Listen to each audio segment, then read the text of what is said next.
2.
All right, welcome Warrior fans to Eastern Hancock. It's been a while since I've been on the mic, and it's the Soup with Coach Hanson here at Eastern Hancock. It's a little bit of a travel here for the vacation. How you doing, Coach? Good. Glad to be back. Glad to be back with you. Oh, you know what? I want to give a shout-out to Coach Sims, though. He did a tremendous job at the last home game. You both did. It was phenomenal. It was nice to be able to take a break. I think we're getting into starting lineups right now for the JV. We have Mr. Purdue on the camera, and we have Mr. Denny up next to him to help him out. We have a full admin team and down here at Eastern Hancock to bring you the Wes-Del action. So we're going to look at things, see if we can get things started here in just a minute, but we're going to take a quick audio break here as we get started on the JV, just to do an adjustment maybe to our camera. I noticed something. So we'll be right back here with you on the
All right, I think we're back up and running, Coach Hanson.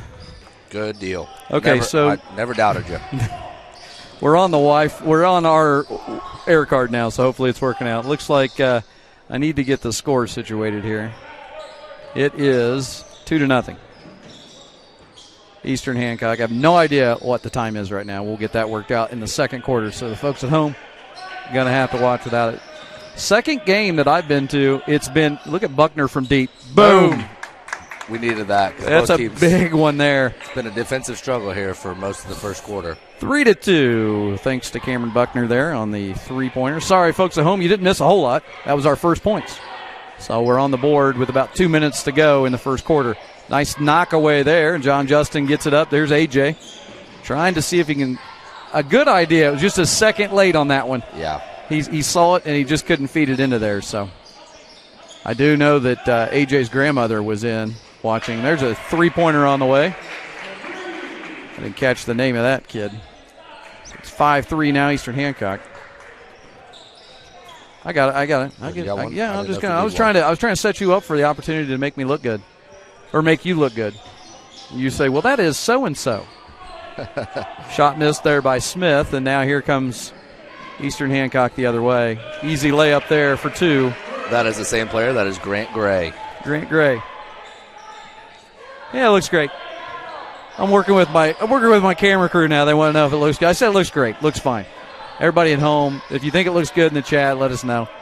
We're running on the Verizon Air Card again. Second time we've been to Eastern Hancock. Nice move by A.J. Nallman.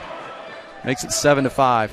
Second time we've been here and we've had trouble with the internet. We had it in football, and we didn't get the whole first quarter. And a lot of people actually, Coach Hess told us thank you. Because if you remember, they had a heck of a football team this year. They had 30 on us in the first quarter. Let's not go back in time, though.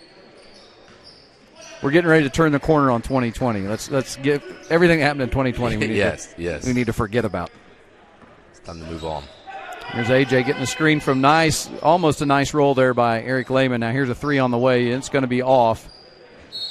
So, Buckner can go from 1 minute, nothing but net, to the next minute. That was about to the left. But that's the way it is some nights. And I can't help but highlight to the folks at home that we are in another issue with a table. This time the table is tremendously tall. I said I need a booster seat before this. I swear we need to put a camera on us because people would die. There's a shot on the way, picked up by him. We got about 11 seconds. Trey Adams has it. Let's see if Trey can get something done here. Kicks it over to Smith. Smith's looking. Out to A.J. A.J.'s going to have to put this one up at some point. Nice drive, great spin move, and finish. A.J. Nallman ties it to end the first quarter, 7-7. And we'll be back with you here shortly on the Wes-Del Sports Network.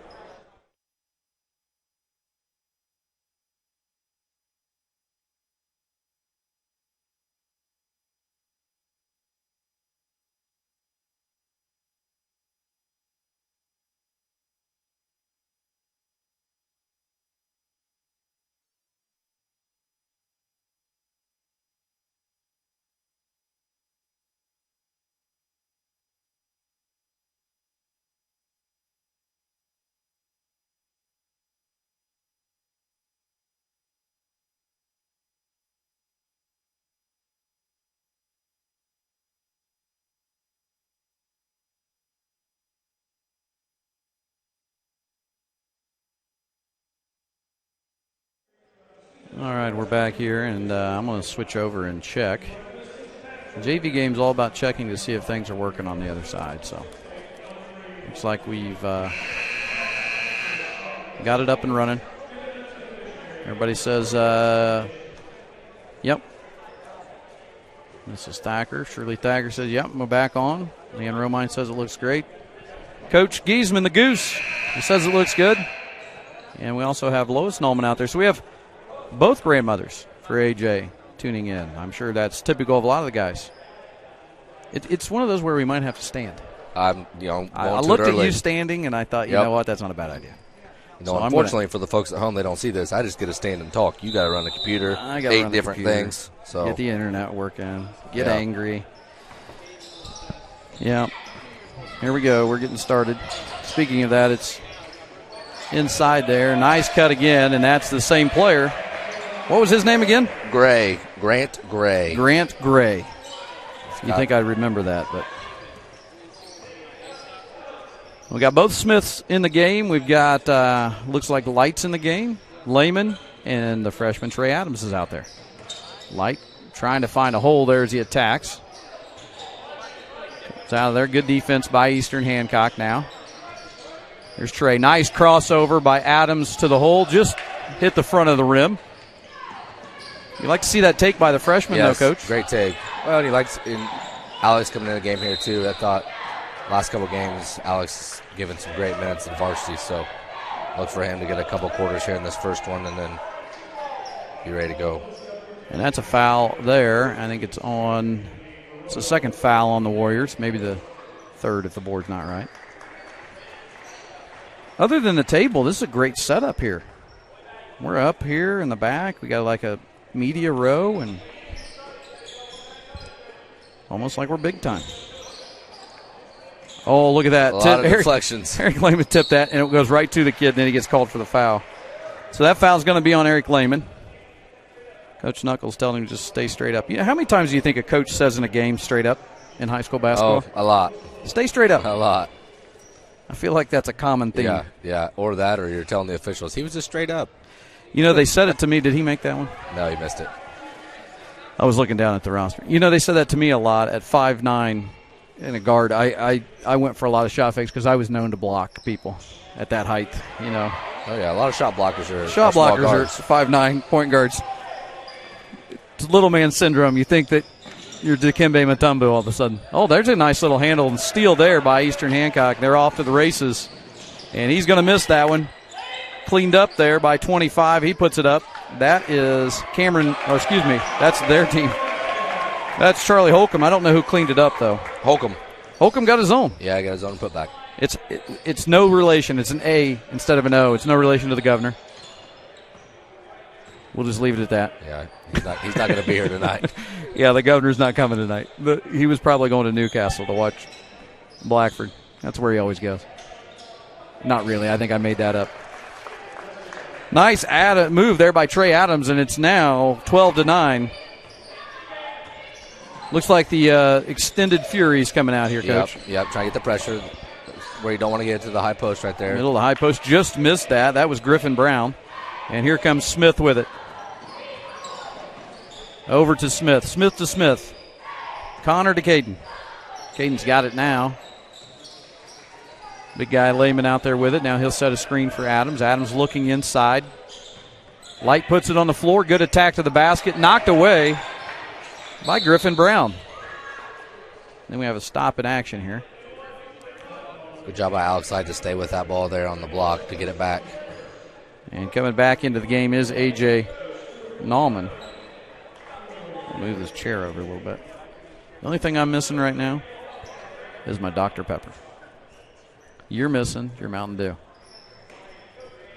Yeah, we've got about 4 minutes here until halftime. And how much longer do I have to say that? Nice put up there by Alex Light. And that's two more. Makes it 12-11. As the Warrior fans are starting to trickle in here. I see school board member Mr. Dowling just taking a seat there. He's getting ready to see his grandson play. There's a shot on the way, and it's off. And that rebound goes to A.J. Nallman. And there comes the real important person, Mrs. Dowling.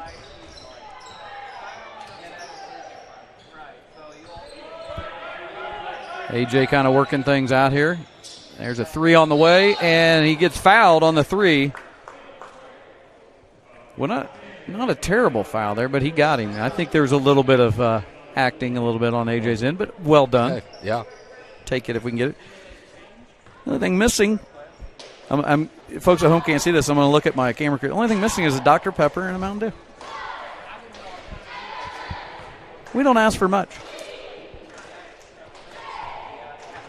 You know, we know Mr. Purdue's not going to get it. You'd have to leave the important job of running the camera. Here's A.J. with the first one, and he hits it. Ties the game at 12. So, as you mentioned, the defensive struggle in the first quarter.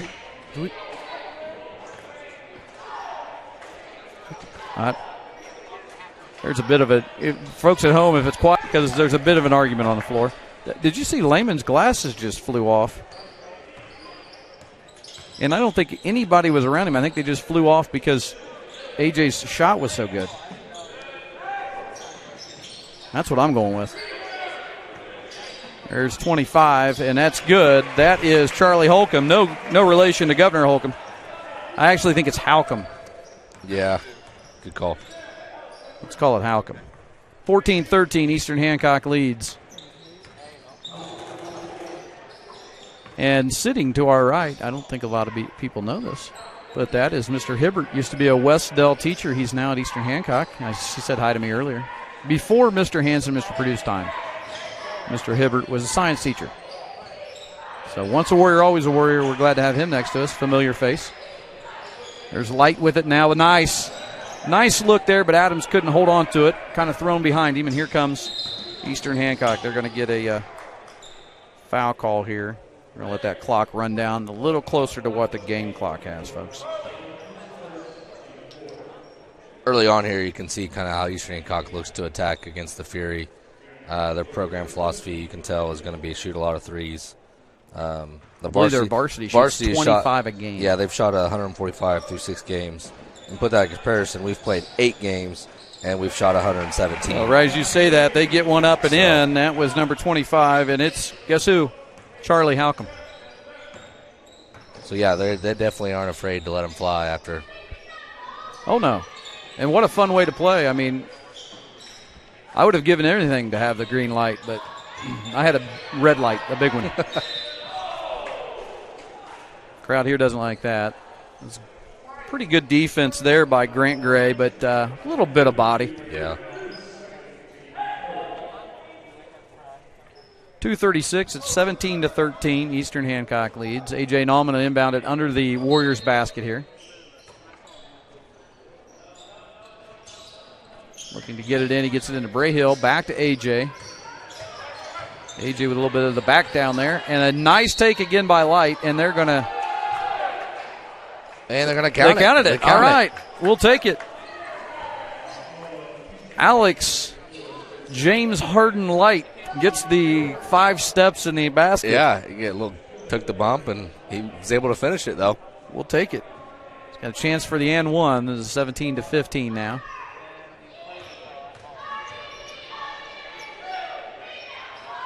And he missed it.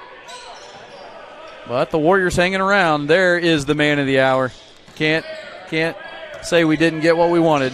Athletic Director Kai Denny hooks us up with our drinks.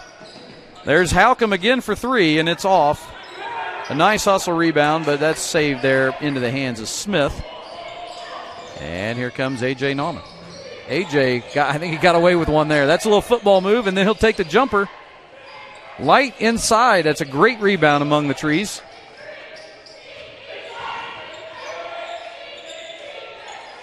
Light from deep.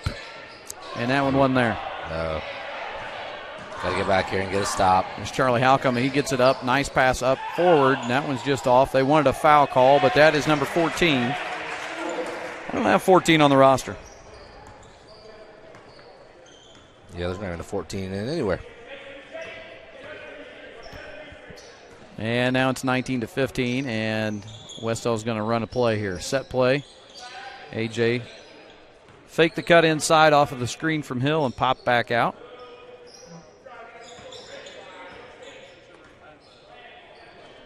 Coach slowing him down a little bit. He's in no hurry here. Want to get something set up. Good entry pass. Good cut. Nice cut right there by Trey Adams, and a great pass by Brayhill. 19-17 now. Warriors staying with our Fury look here. Need to cut into this. Get a chance to tie if we can get the ball back here.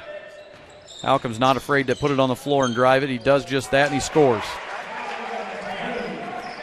Charlie Halcomb's had a good second quarter. Been saying his name a lot.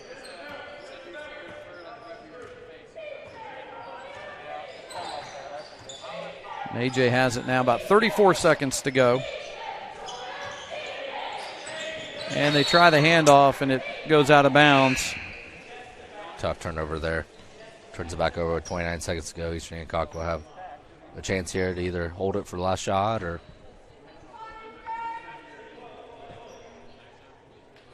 And here we are. See what they do with it.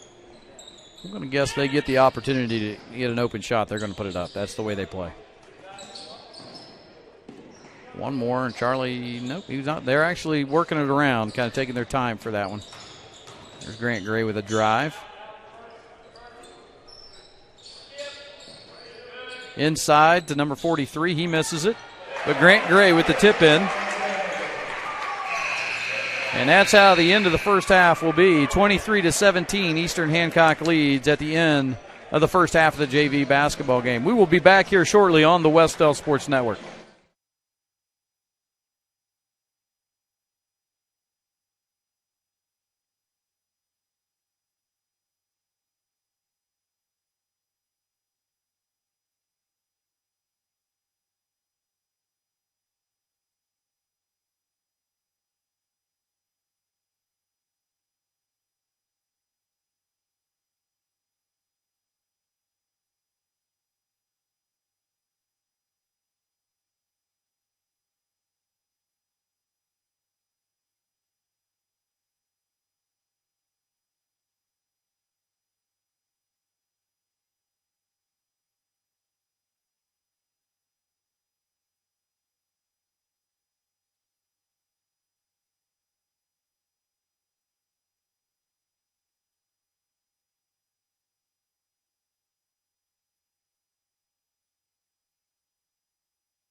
All right, if any of you folks are at home, we're back.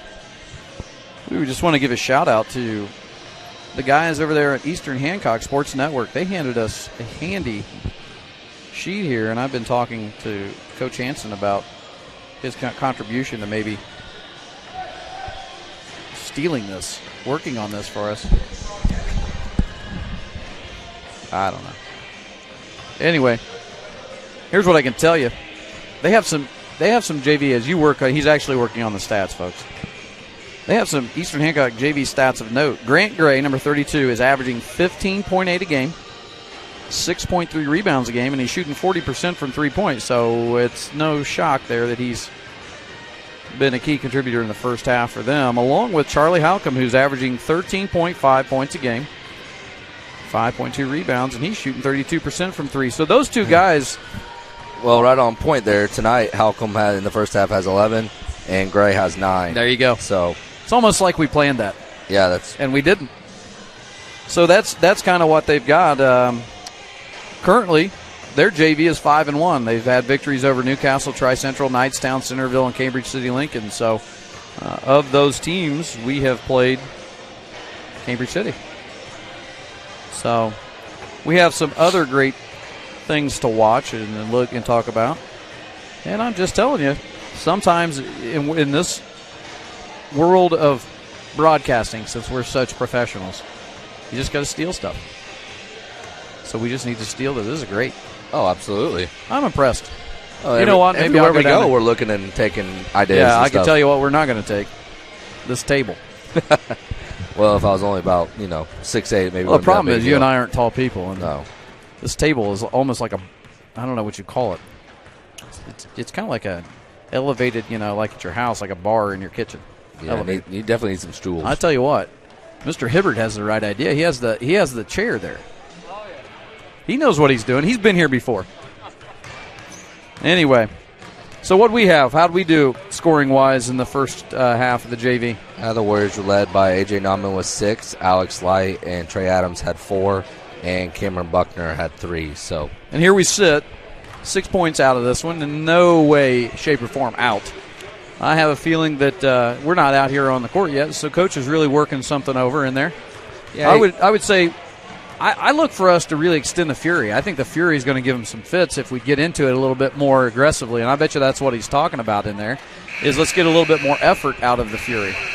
Yes, absolutely. And as you talk about here, as we sit, down 6, it was a 2-point game with 45 seconds to go there. So those last 2 possessions, I'm sure Coach is going to, correct those. But as you said, I look for us to pick up that tempo and then make the adjustments out of it. They like to shoot a bunch of threes. So, it's hard, but sometimes you got to, when the ball goes at the free throw line, the high post area, not collapse in on it because they aren't looking to really attack out of that. They're looking to kick. So sometimes you make those adjustments. When you play the zones, it's not always, you don't want 4 guys collapsing on the ball at the free throw line. So, well, and, it gives us a great opportunity to remind the folks at home that the JV game is always a great preview game. And as a former coach, both of us, we know that was always something you wanted to watch as a varsity coach. You always see how the JV, what they're running, what they're doing, because if you're running a program, everybody's running the same stuff.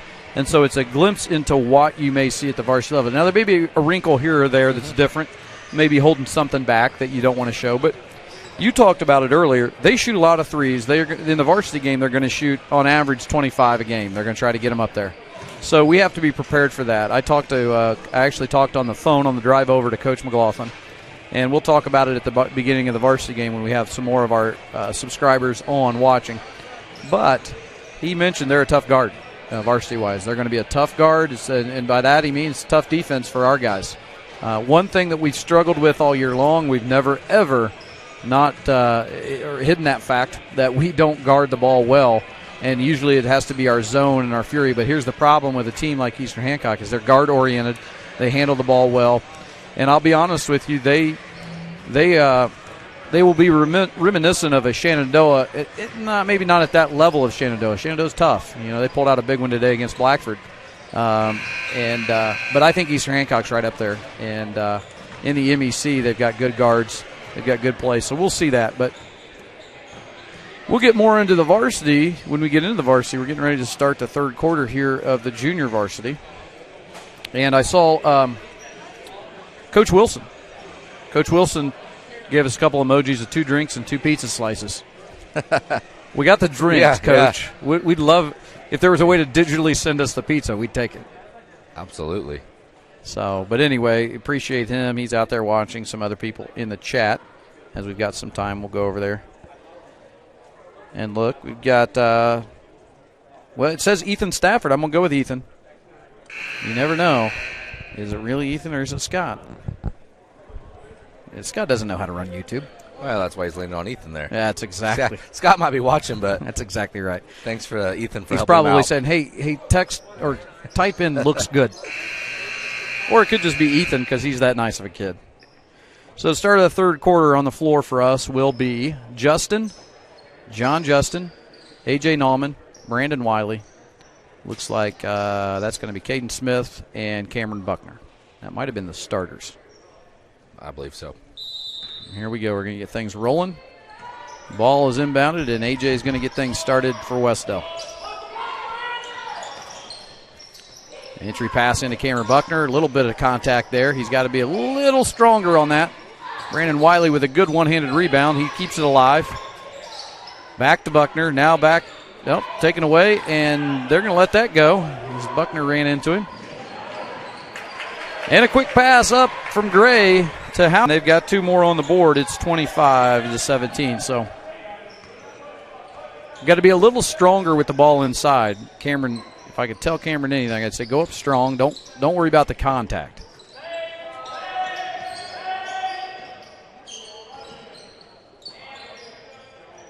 I think we're really just trying to find ourselves on this possession right now.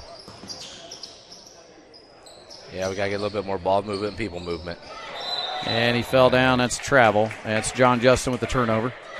Yeah, just not the start you want coming out of halftime. We just looked like we were a little lost with each other on that one.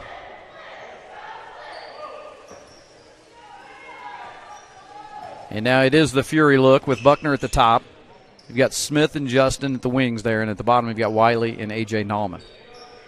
Looks like they've got Buckner sucking into the middle, and that actually worked out for him. Wiley gets the turnover, and Nauman has it in his hands.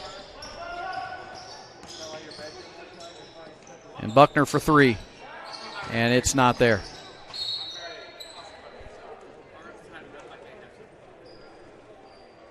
So Buckner on the last two threes has not drawn iron.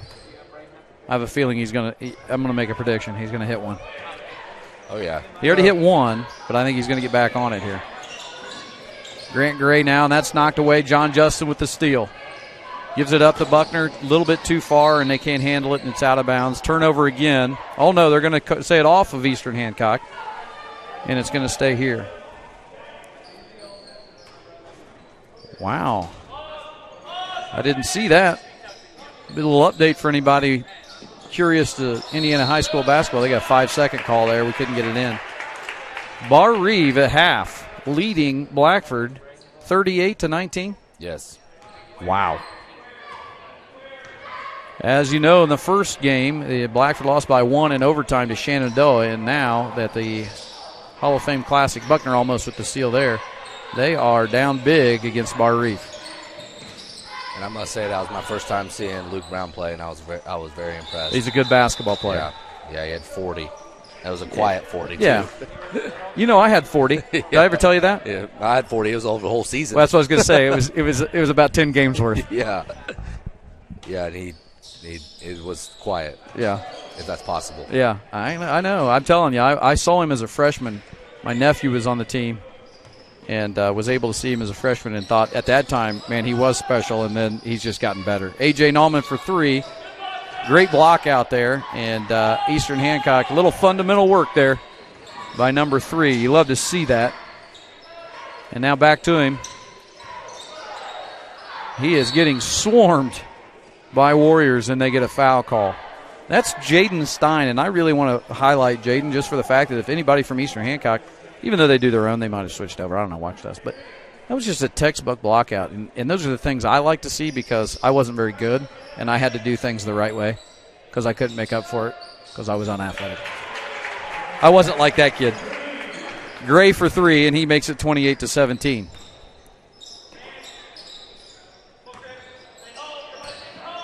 Wiley puts his shoulder down, gets inside, and he's probably a step or two too far out for that one. Nice play there by A.J. Yes. And go in. Like, they're going to call that on the floor. I think, we'll see. Block. Yeah, they're going to call on the floor, and that's fine. A.J. will Take it out of bounds for us. The other official thought it was a shooting foul. I think so did about 75% of the people in here, but I'm not one to ever question. That one's into Buckner now. I'd really like to see Buckner take off here a little bit, get some offense going. Right now, I feel like in his defense, AJ's felt like he's had to do a lot. As he's got it again, that's to Wiley there.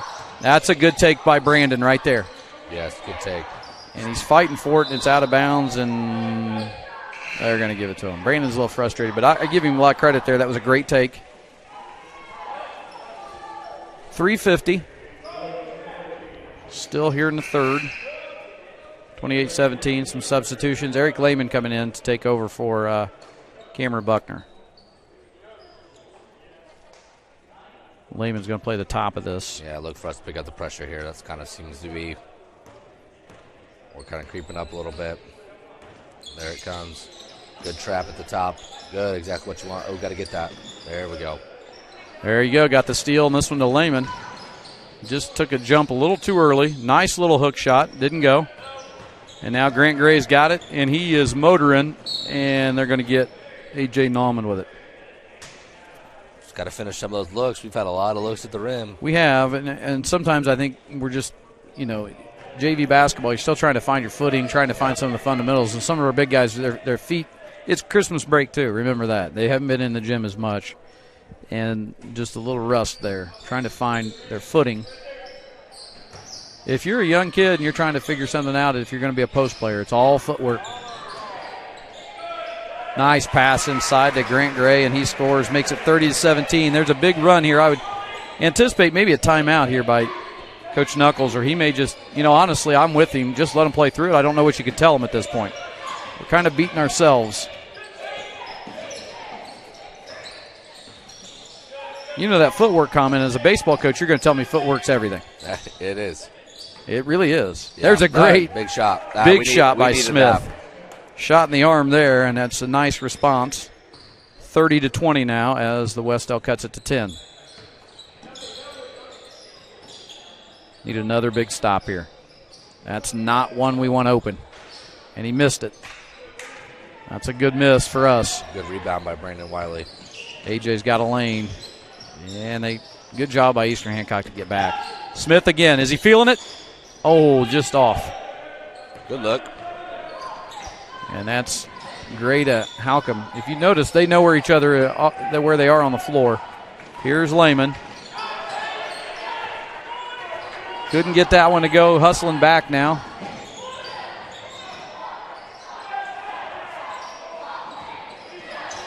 If we had all our missed layups, we'd be right here, right in it.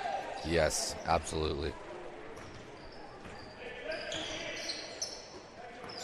Brandon's got it now. Back to A.J.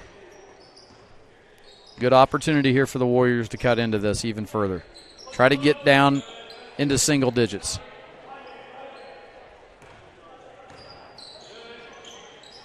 Justin thought about it. Nice off the screen. Not there, right into the hands of Smith, and he puts it back up, and it's long. Grant Gray with the rebound. Up to Halcomb. Halcomb thought about it, and then gives it back to Gray, and it's taken away by A.J. Nauman. Go, put your head down and go. Nice play there. A.J. Nauman cuts it to 8.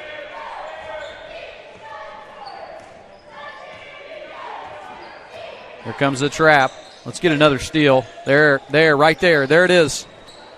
Smith has it now, and now here's Nauman, and it's just going to be under a minute now. Remember, it was 6 at halftime. It's 8 right now, so we can cut it back to maybe even. As far as that's a 3 on the way, and it's good for Smith. Big 3, and now it's a 5-point lead. So, hey, you get down a little bit. Yeah. Now you cut into it. You were down 6 at halftime. Now you're only down 5. Now you need another stop. Well, this picking up our defense here. We've come to that fury. And we gamble a little bit. Right there. Yeah. And they get it.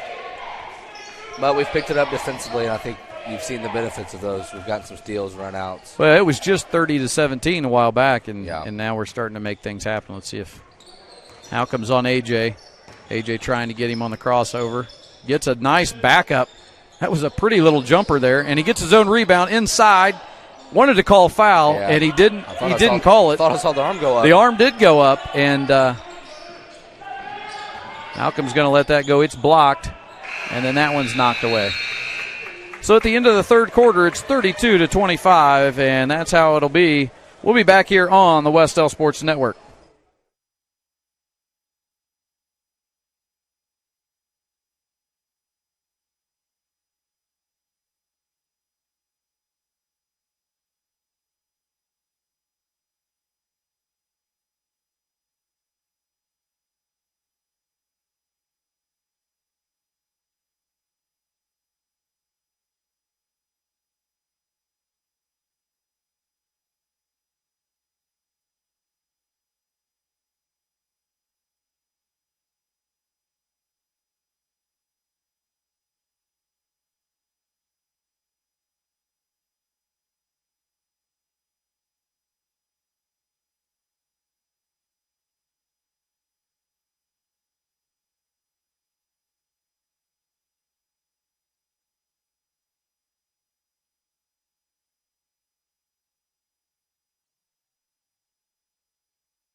And we're back here now as we get ready to start the fourth quarter. Got a couple subs in here. It looks like Corbin Price enters the game for the first time. Buckner's back in. He's having a heck of a time with that. That looks like pinball right now. He's on the ground trying to figure things out. I think he calls a timeout. I got a 3-second. He called a 3-second? It's what we got here. I'm surprised we didn't have a timeout, jump ball, nothing there. That was a little... Out of all the things that could have been called there, he called 3 seconds? I don't know. Oh. I have no explanation. I'm trying to get my clock right. I just can't believe that. And in that moment, that crosses your mind as an official. It's amazing to me. It would never cross mine. Hey, you know what we should call here? The kid's sitting in the lane with the ball. There's been like 4 opportunities to call jump ball, but we're going to call 3 seconds. I've never seen a kid called for 3 seconds because he's sitting in the lane. Yeah. Okay. And that's the only time it was called the whole game. Yes. And he was physically sitting. His legs were out of the paint. Technically, his feet weren't in the paint. So I don't know what the rule technically says. Maybe somebody at home can look it up and say if it's both feet in the paint. He didn't have that. Anyway, Halcombe scores. It's 34-25. I'm digressing into this. It's one thing about Indiana basketball is you always find something new. Every time you go to the gym, you'll find something new. Usually it's something you'd never thought you'd ever see.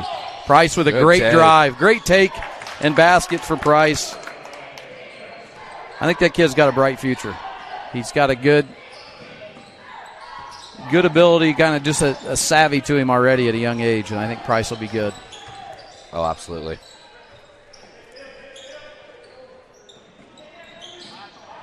Halcombe is who else going to be good? That Halcombe kid. Man, he just is on it.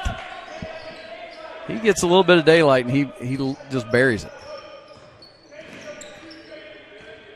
How you doing over there? How's that Mountain Dew doing? Good. Is it going to any? About half. Does it feel like it's 85 degrees to you? Or is it just me? Not the drink, the room. Yeah. Okay. Absolutely. Just want to make sure. It's warm. Maybe it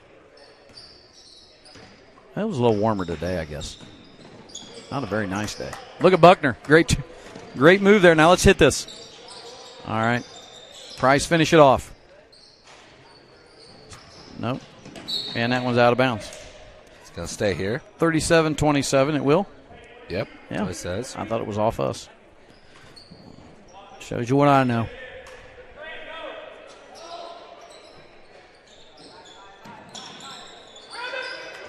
And that one's out of bounds.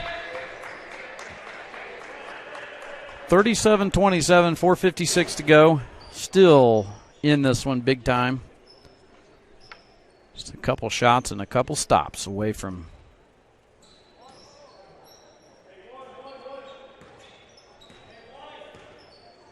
You know, before social distancing, we used to say this, it was dressed like a bleacher night. But you can't use that joke anymore because nobody's allowed in.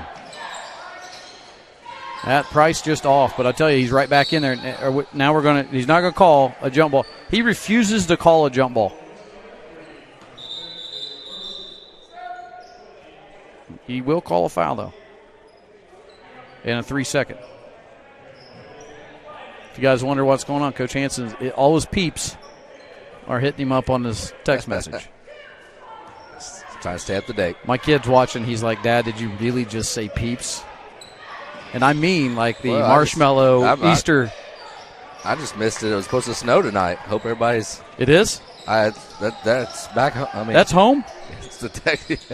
Holy. Yeah, so holy moly. I'm a little surprised. I wasn't prepared. Where's that picture from?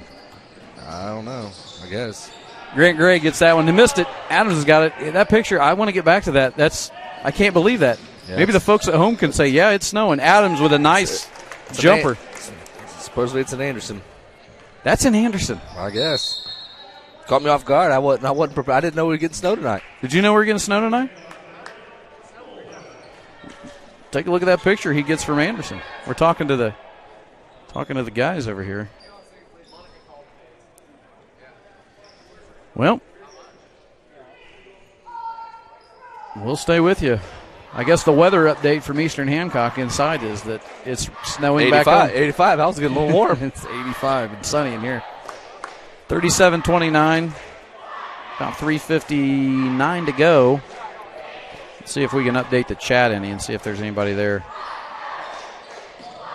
Yeah, Ethan says it is. It's he and his dad that are watching. Officer Stafford, best looking guy in Brown. Buddy the Elf. Nobody else can pull off Brown like that guy. If you see him, ask what Brown can do for you. That's UPS. Trying to get an update on our chat here. I had to hit refresh and see what's going on. Yeah, Jared Dowling says it's snowing here.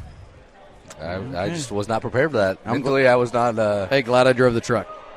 I love the Jeep, but the Jeep is light on that snow, and it likes to get end to end sometimes.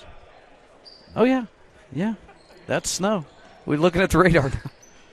Where have I been? Yeah. Well, it's going to be is it going to stick for a while? It probably will. Now we're talking to Julie, the bus driver. There's nothing worse than having to hear that, hey, it's snowing like crazy at home. You're the bus driver. There's Halcomb again. That missed, and there's Cameron Buckner with a good rebound now. It's out to Adams.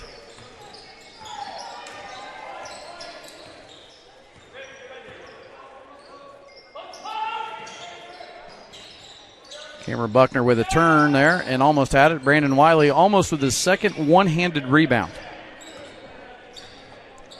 Coach Knox calling it out here. It looks like we're going to go high again, try to get some traps.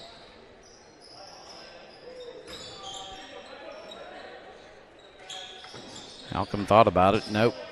He's going to kick it over. Great. He'll take it, and he'll bury it. It's the Grant Gray and Charlie Halcomb show for Eastern Hancock, and that's why those two guys are averaging double figures for their JV. There's Trey. They just fell asleep on that play. Nice play there from Coach Knuckles, and well-run play by the Warriors. It's 40-31. So, you know, if the funny thing is we're still hanging around. I mean, we just are a shot or two away from this one. Can't. Oh, I thought he was going to go up with that one.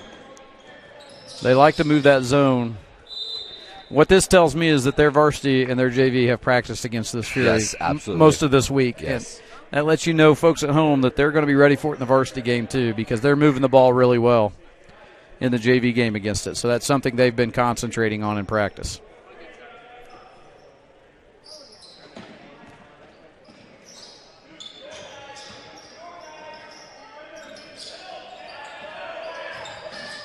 There's Halcomb trying to get down the baseline. Good job there by Brandon Wiley. And what do we have here?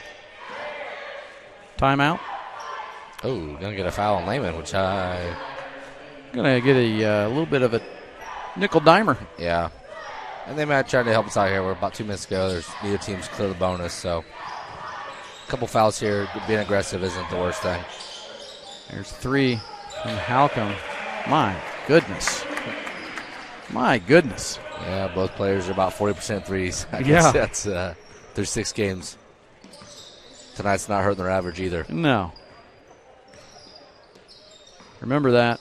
If you're a young warrior at home, go out and shoot. Yeah. If you can knock down a wide open shot, you'll play. It doesn't matter. It isn't 2K out here. It doesn't matter how many dribble moves you can do.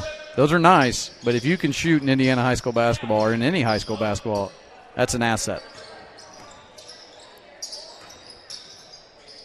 Nice pass by AJ into Eric, and Eric makes the tough one. We've struggled with the easy ones, but we made the tough one. We got a video. It's snowing. Yeah, I got a text message from it's coming down. Karen Dowling also here. Yeah, that's the video. Oh, that is the video. Yep.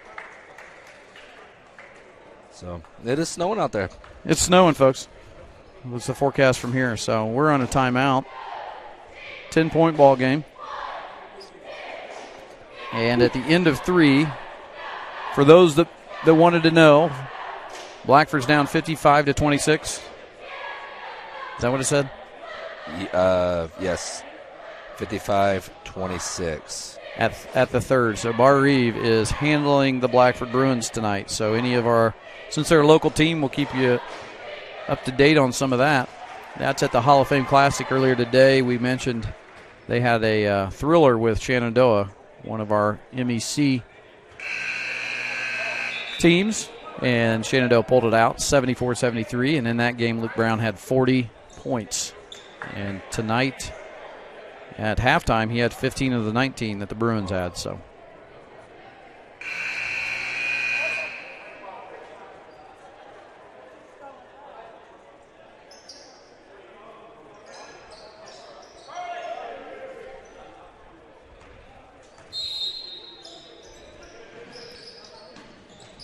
and they're looking to get this in.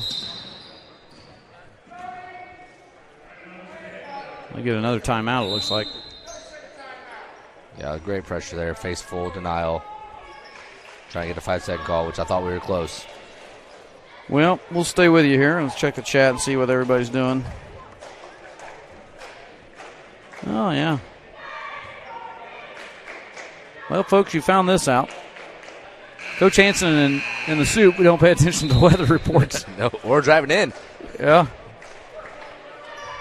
I would have been quite shocked when we walked out of here if there would have been that much snow. You know what? That would have been fun. People, not fun on the drive home, but that might change my route.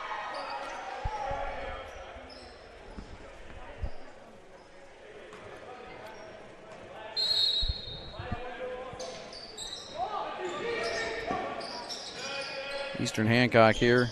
About a minute 30 less than that from getting this one. They've got a foul to the Warriors. They want to stop the clock. They're not doing that.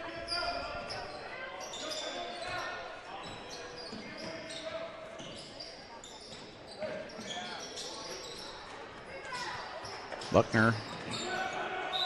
He's on the floor again. He's got to be careful. That might be a 3-second call.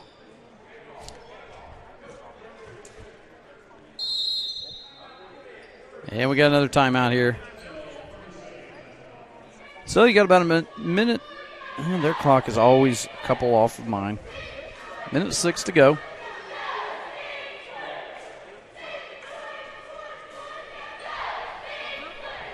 (43-33).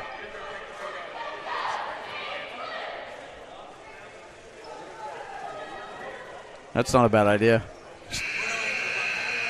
Just put the radar in front of the camera so the folks at home can see it. Yeah, we'll do a weather update in the middle of the game. Low budget weather update. Instead of switching screens, we'll just put the phone in front of the camera. I tell you what, the JV game's the one to watch because we're unscripted. Yeah, there seems to be more downtime. Yeah, there is.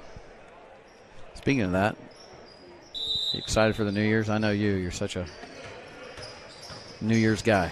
Yeah, I'm ready for 2021. Yeah, I am too. There's a nice shot there. Almost went from the handoff there, and they're going to get a foul called. Staying at home, I'm staying at home. Yeah, we'll be out. Yep. If I make it to the ball drop, that'll be a miracle. Yeah, if I make it, it'll be because I dozed off for a little while before that and woke back up. Yeah. That is true. You know what I love is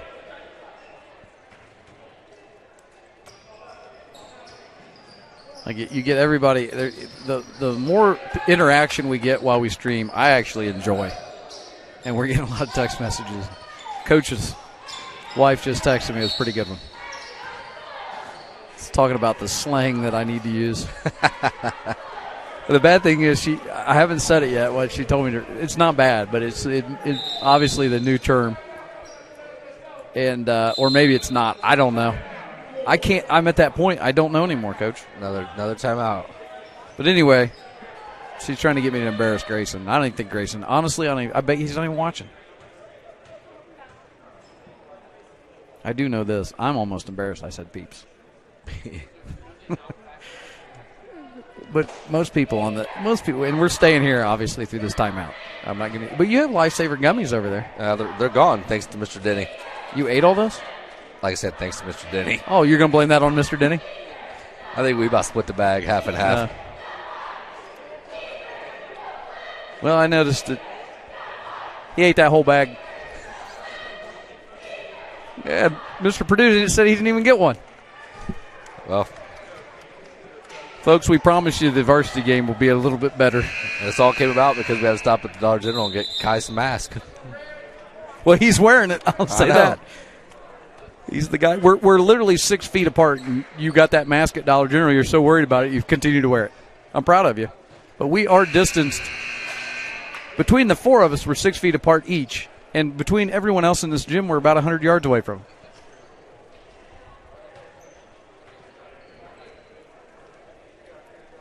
As your boss, I'm going to say, you can take that off.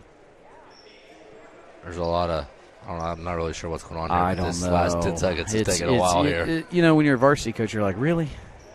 You know, it's got to take this long to figure this out. For those of you that are at home, you know, get a cup of cocoa, I guess. I'm telling you. It was like 46 and raining earlier. Indiana. Yeah. And they get a foul there to stop the clock. 10-point lead, 40 seconds. About 41. It's going to put them in bonus. But, I mean, it's just so typical of Indiana. Today, like I know at one point it was 46 and raining. And now it's snowing. Oh, well.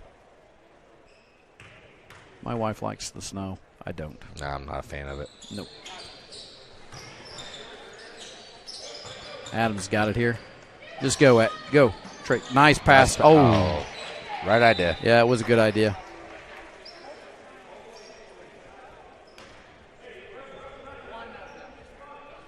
.33 seconds to go. Run ours off just a little bit. I don't think we'll foul here. I think this will be it. I think they're going to dribble it out. Yeah, we did foul. 22 seconds to go when we foul. 43-33. It's a 10-point game. That's not the bad thing to do. Anything can happen. Substitution for the Warriors will be John Justin. See the varsity guys there waiting to get out.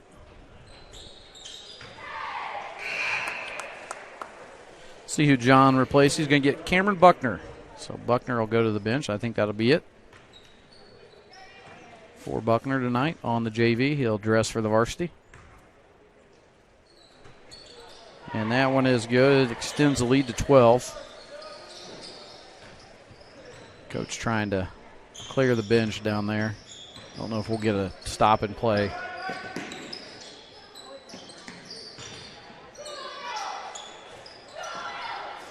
Yeah, he did the right thing, bringing him back.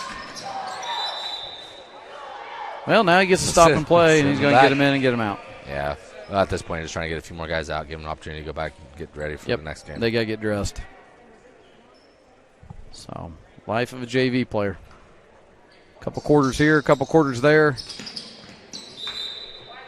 I don't think some people realize it's kind of hard to change the mindset sometimes, too. You know, you play one game and you lose, and the next game, you know. Well, and your roles might change. That's another challenging thing, too. You go from. And there it is, the end of the junior varsity game tonight, 45-33, Eastern Hancock with the win. We're going to take an extended audio break. We'll leave the camera up and rolling for you guys as warm-ups get started, and then we'll be back with Coach Hansen and the Soup for the Star Financial pregame just in a few. We'll be back with you on the Wes-Del Sports Network.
All right, welcome Warrior fans to Eastern Hancock High School and tonight's Varsity Indiana High School basketball matchup between the MEC rival Wes-Del Warriors and the Eastern Hancock Royals. As you can see on your screen, this is the Star Financial Bank pregame. I want to thank Star Financial Bank, one of our Wes-Del Sports Network sponsors, along with one of our athletic corporate sponsors. Also, tonight's game, as you can see in your upper right-hand corner, tonight's game is sponsored by American Pest Professionals, our second Wes-Del Sports Network sponsor. And they are also, I believe, a corporate sponsor. If not, they are now. Danny, I'm going to tell you one thing about American Pest Professionals. I am here, by the way, with Coach Hansen. He's over there. If you're just tuning in, he got us through the JV game as I was digressing on a lot of different items. But we'll try to keep things a little bit more on track here during the varsity game. But one thing I'll tell you about American Pest Professionals is I called our good friend, Coach Todd. I had a bee problem earlier this year, and it wasn't just a minor one. It was a bad one. I couldn't figure it out with my own spray. He came in. He had this, magic dust. I don't even know what it's called. Haven't had a bee problem. Got it taken care of. Took care of it. That was early August, and took us all the way through winter. Now we definitely don't have a bee problem because it's snowing. Yeah. But we just found that out, folks at home. So all of you watching and tuning in, we want to say hi to all of you across the great states. I know we have some people in the Carolinas watching us, part of the Carson Ashley fan club. And we have people in Ohio, part of the Joel Dowling, and Jared Dowling for that matter, and Trent Dowling fan club. So hi to all of you across. If you are out of state tonight watching, if you haven't already hit it up in the chat, say hi from wherever you are, and we'll try to get to you. As we get ready for this one, you can see on your screen in the Star Financial pregame, the Warriors come into the game 4-4, and the Eastern Hancock Royals are 6-0 by my early estimation, and we've got some stats here to talk about with that. One being that Eastern Hancock provided us with some great notes. They are 6-0. Their head coach is Aaron Spalding. He is 246 and 229 here at Eastern Hancock. He's been here for a long time. Key wins this year were over Adams Central, Tri-Central, and Cambridge City Lincoln, which is a common win on both of the team's schedules there, Coach. We had that win first game of the year at Lincoln. So far, obviously, with no losses on the docket, they don't have any key losses. They're averaging 64.5 points a game, and they're holding teams to 49.8. So, in comparison, you've got the Wes-Del Warriors. They're sitting at 4-4. Coach John McLaughlin, he reached his 100th win this year. His career record at Wes-Del is 82 and 85 in his 8th year. Key wins: Cambridge City, Southern Wells. He did have a couple of losses here at Daleville, Wapahani, Monroe Central. Tough MEC game. Everyone just seems to be a tick better this year, and it's been a little difficult. We have a difficult stretch heading here. We've got Eastern Hancock. Then we go, and I believe, what do we have, County? We're actually at Tri this Saturday. Tri's a good quality club. And then we've got County, and then we back that up with Shenandoah. Yeah. And so we've got a tough stretch for the Warriors here. So Warrior fans, hold on tight, and we'll be here for you to get you through it. Offensively, pretty close, 63.4 a game average, along with Eastern Hancock 64.5. Offensively, you'd be saying, hey, this is going to be a tight one. But the difference really comes down to defense. The Warriors are giving up 10 more points a game than Eastern Hancock at 59.8. And so there you go. There's some early stats for you at home in the pregame. And, Coach, what are some things we talked about in the JV games, a couple things that we're going to have to look out for. Number one, they're averaging how many threes, and do they like to shoot them? Well, yes, they're averaging, like you said, 25 threes a game, led by junior number 21, Landon O'Neill, who's averaging just a tick under 17 at 16.7 a game. But he alone is shooting 31% from three-point line. And then you have two coaches, Coach Spalding's boys, both sophomores, one averaging 11.5 a game and the other averaging 12.2. And both of them shoot at about 45% from the three-point line. So it's no secret. That's going to be the key tonight for us defensively is covering the three-point line and then rebounding out of it. So be early on to see matchup height-wise and everything is kind of about on cue. They play about 4 or 5 guards, and a lot of times we'll have 4 or 5, you could say, guards. So And those are good points to make. So you'll be seeing a lot. I think you're going to see some offense tonight. That's for sure. If you're sitting at home in the snow and you've got your hot chocolate or your coffee or whatever you've got to warm yourself up, maybe a cup of tea, and you're going to see some offense tonight. So make sure you got your popcorn ready and you're ready to go, because I think we're going to put up some points. They're going to put up some points. The difference is going to come down to defense, whether we can keep the ball in front, whether we can get the key stops when need be. And as we've always mentioned, with the Wes-Del team, it's going to come down to some key guys even off the bench beyond our core four scorers, which are Harlan, Dowling, Todd, and Weitzel. But beyond that, we always need somebody to step up. So look for that to happen, whether it be Carson Ashley, whether it be Mason Cox, whether it be Jesus Cardoza, or whether it even be Carlos Archiega. We're going to see some guys that come in, give us some minutes, even Alex Light, who gave us some big minutes, as you said, in the last game. Yeah.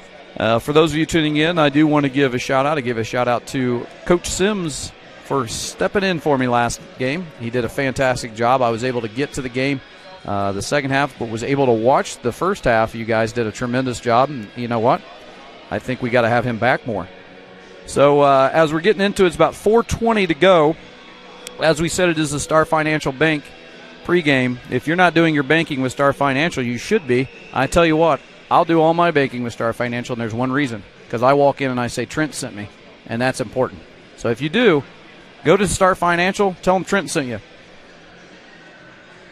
Well, if we look into the future, we have Saturday night with Tri, and we're at Tri. That is correct. And actually, we wanted to kind of go on air that some things have changed today. That's exactly right. So I know. So all of you out there listening, listen up. Yeah, Saturday night is now moved to a parents only due to the new county update. County update for Tri. They went to red. Henry County went to red. So I know Mr. Denny and Coach McLaughlin will get that message out too a little bit, but. So if you're hearing it first here on the Wes-Del Sports Network, we did just get the update. They've moved to red in their county, and that means parents only Saturday. So we are going to be there, barring any internet issues. We had some tonight, but we got switched over to the Verizon air card. We want to thank Verizon for helping us out with that and producing the air card for us so that we can, when we can't get internet, we can at least use our Verizon signal. And it's been working. We'll knock on wood on this excellent high table. Yeah. Again, if you're at home or we're dealing with another table issue, this table is very tall and we're very short. But I will say I'll take tonight over at WAP because that was very uncomfortable. My back's still hurting. Yes, I'll trade this. So we'll tell Eastern Hancock I can handle the table in this predicament because we have great setting back here in the upper bleachers where we're on almost like a media row area. But I want to also give a highlight to Mr. Purdue, who's on the camera tonight, and Mr. Denny's right alongside of the spotter. So I don't think there's another crew of broadcasters in the state of Indiana that would be the superintendent, the high school principal, middle school principal, the assistant principal, and the athletic director, all four running the stream. So we've got the well, I guess we're the B team. We've got the B team up here. Yeah. But as we get into this, we've got starters to look at, and hopefully we talked to Coach real quickly. And we'll take a look at these starters. It is going to be very similar to what he's done in the past. It'll be Joel Dowling, Eric Harlan, Evan Weitzel, Jesus Cardoza, and Zach Todd, unless he surprises us here at the last minute and made a switch, which could happen, folks, but this is what we had the last we spoke with him. So he doesn't change anything up with his starting five. And there's some guys here that have been a little banged up. Let's talk about that. Zach Todd has been banged up. I think Weitzel was banged up the last game, and we've had some time to recoup. We've had Christmas, had a little bit of break. I know Coach, with Coach being more veteran experienced than he was years ago, he's all about I guess the terms are load management. And he's all about trying to get these guys some rest and get their legs back. He talked to me, and he said they were banged up, they needed a break, and he gave them some time. Practice was more shooting some days than it was more physical. So he's hoping that gives them some fresh looks and some guys that weren't banged up. But did I miss anybody? I think we had Todd, Weitzel. I think that might have been it that was banged up to that degree. Harlan took a hard fall, I think, last time he got a little tape on his wrist tonight. So there was quite a few of them. And we're getting ready to get into the starting lineups, I believe. Once again, we want to highlight that our game sponsor tonight is the American Pest Professionals. We're getting ready here in about 40 seconds to have the national anthem. We will stay with you audio-wise and try to pick up the national anthem as best we can as we honor America.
And now that the national anthem is over, they'll get into the lineups. We want to thank all of you that are at home watching. We hope that you're warm, comfortable, as we know it's snowing at home. We didn't know that until some people informed us. And we have since updated our phones, and we now have weather apps so that we can keep track of that. Oh, I've got you turned down. I was going to say. I was trying to mess with you. Yeah. I was trying to mess with you. Kind of go back to that too. I've also got a message from somebody watching out in Arizona, so they're not worrying about the snow out there. Oh, not an out in there. No, it's probably just got off the golf course an hour ago. 70s. I feel terrible for them. So but we appreciate that they're watching. They're watching tonight. So everybody watches because they can't get enough of Coach Hansen. Coach Hansen, you are magnetic. People want to hear you. They want to know more about you. And we'll try to enlighten them a little by little tonight and to what is the man behind the legend. We'll see if they come back Saturday. And it looks like we've got our starting lineup. We were right. It's the same starting lineup Coach has had for the last few games. You know what else Coach has? The worst mask continuing. Oh, yeah, he's got it on. Yeah, it's terrible. Well, it starts out low here, as you can see, as the game goes on. As it progresses, it almost looks like it's like hanging. And Coach Spalding's been here a long time. You see, give each other a mutual point there.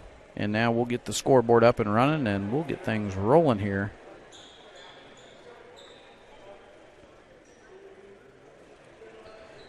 Folks, just a reminder, a couple things to watch out for.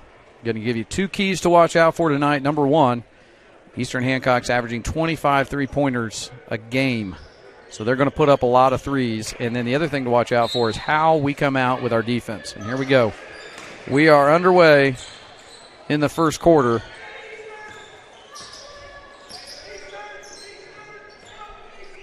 Right there is number 10. That is Cameron Wise, who is handing it's over to back to Wise. No, excuse me, number 11. That's Jacob Spalding.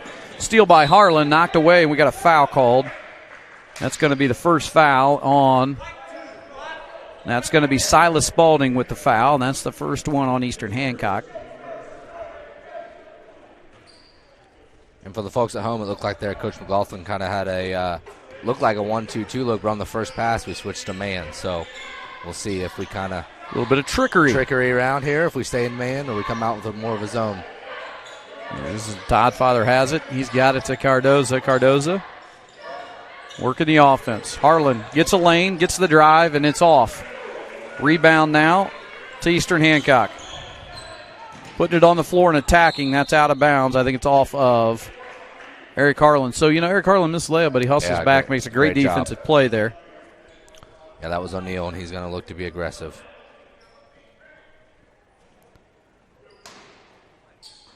And inbounded here, that's 35. Cyrus Burton. Here's Spalding with it. His shot's off. Rebound to Zach Todd. Dowling has it. Nice cut by Jesus Cardoza right there. He's inside, and he's up for two. And the Warriors take an early lead, 2-0. Good to see Jesus picking up right where he's left off the last two games. Eastern Hancock now back with it. A little high ball screen. There's that first three up, and it's off. And a fight over the rebound there, tipped away. And it's back to Spalding for three, and he buries it. And you just hate that. They were both doing the right thing, and they just happened to tip it over. Zach Todd trying to get around inside. Nice kick to Harlan. Weitzel clearing out. Now it's into Cardoza again. Cardoza going to work one more time. Up and good. Jesus Cardoza with 4 quick ones to start the Warriors' run here, 4-3. And you like to see that, Coach. Yes, absolutely. And looks like the Warriors are going to stay man here. Switching. It will be interesting to see how long. There's a three on the way, and it's off. That rebound tipped away. Back into the hands, and they've hit another one. That was number 21, Landon O'Neill, for three, and it's 6-3. And as you can see, they've got those tips, those quick tips there, and it's keeping the ball alive, and then they're going to bury those threes. The second shot opportunity is going to be a key for Wes-Del to cut down on. Harlan looking baseline. Great spin move and a fantastic shot. Hollywood Harlan, that's how you get a name like that. Nice spin move and lays that in and ties it at 6.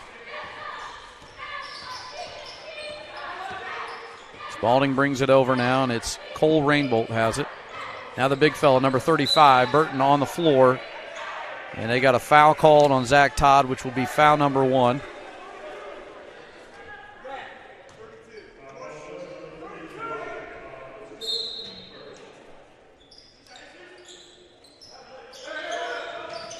Hey, good job by Evan Weitzel there. That was a good job by Evan. That was going to be a layup if he didn't get that deflection.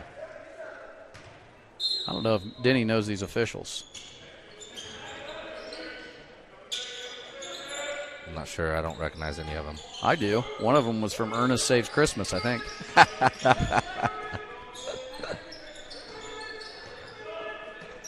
Which is a classic. If you're not watching that one, you got to watch it. Oh, there's another rebound. There's another rebound inside. And now almost Weitzel on the floor trying to get to that one.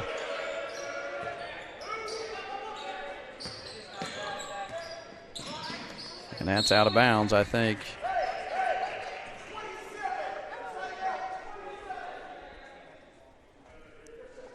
Six to 6 here.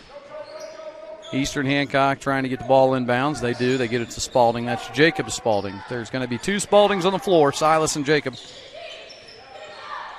And, yes, they are Coach Spalding's sons. Inside, fadeaway is up, and it's off. And we cannot get a rebound at all right now. No, we have not. And they're tipped away. Weitzel, he's going to put his head down and drive it. They're going to get a foul on the floor. Oh, they're going to count it. I like it because he started to wave it off. And he started to wave it off. I'll take it. I mean, you know what I'm talking about, Vern? Hey. We'll take it. Yeah, Coach McLaughlin's got to be happy here offensively, but just as happy as he is offensively, he's got to be as frustrated defensively because he can't get a rebound. No, we can't. I agree with you on that one. Jesus gets a rebound offensively, though. Hey, so far offensively we can get a rebound. That's going to take it out of bounds for us with 4:19 to go. Whoa, they're not going to listen to it. Okay, and we'll take it. Jesus with another 2. Strong quarter by Jesus Cardoza. He has 6 of the 10. And I'm going to tell you this much. If you're Eastern Hancock, you had to think about Jesus, but out of these starters, he's not the one people think about. But he has had a couple of great games lately. Nice rebound by Todd. Yes, there we go. And now we're moving. Harlan looking to spin. Another great spin move. Misses it, gets his own rebound. Knocked away, gets another rebound. Saves it out to Zach Todd. Puts it on the floor, 15-footer on the way. It's off, rebounded. by Joel Dowling. He is getting a lot of contact inside, and they're going to call him for a travel. I tell you what, I like the way we're keeping things alive. I hope we keep this for 4 quarters because the energy level and the activity is fantastic from the guys. It's 10-6 now. Spalding has it. That is Jacob Spalding. He has to clear out. He's trying to take Dowling on the ground. Takes it to the basket. It's off. Great help defense there by Eric Harlan. Here comes Weitzel. Weitzel, coast to coast. It's off. Now Eastern Hancock in transition. Harlan stops, tries to get a nice play again. That's 2 great defensive stops. And a great pass forward to Joel, and they're going to call it on the floor. 2 great defensive plays by Eric Harlan to not get called for the foul, to stay straight up, and then a great outlet pass forward to Joel Dowling. That's into downtown. Downtown for 3. Got it. Great shot. It's going to get a timeout here. And that does get a timeout. It's 13-6 and a good start for the Warriors. It's a 30-second timeout. We'll stay with you here. So to start this game, number 1, Jesus Cardoza is starting with some really good energy. He has 6 of the 13. And then really, I like what we're moving on all cylinders. If I had one thing to say, it's the rebounding. Yeah, well, 2 offensive rebounds kicked out for wide open threes is how the Royals got their 6 points. So, I mean, you got to feel good right now offensively, but you know, on one hand, you got to be saying, man, we could be up 13-0. Right. We've played real good defense first possession, but just can't get those second possessions. And here we go, getting ready to start here with 3:02 to go. We'll inbound the ball to Eastern Hancock. Spalding will bring it up. That's Jacob Spalding. His brother Silas is number 2. He has the ball now. Also on the floor there, that's number 12. Number 10. And that's Spalding for 3. It's off. Cardoza trying to get it. Great block out by Joel Dowling, and he's got it. Thought about inside. Now here's Weitzel with it. On the floor. Out to Jesus. Jesus having a little trouble. He handles it. Weitzel, nice drive. Takes it. Count it. And one. Great take. And one. A great take by Evan Weitzel. The microwave. You don't want him to heat up. You do not want him to get hot.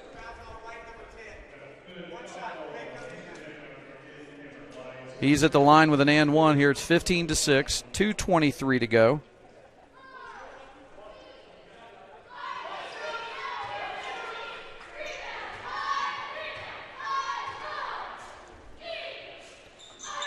White's a little short, gets his own rebound though. He's back up again, and it's good. Yeah, well, hey, we'll trade that. We'll take the 2 for 1. We'll take the 2 for 1 there. 17-6 now. Wes-Del handling the Royals here in the first quarter. Nice drive to the baseline. Good defense there by Joel Dowling. Harlan tries to keep it, and there it is. Jesus, great defense once again from Hollywood Harlan. Now he has it. Pass over to Weitzel. Weitzel baseline.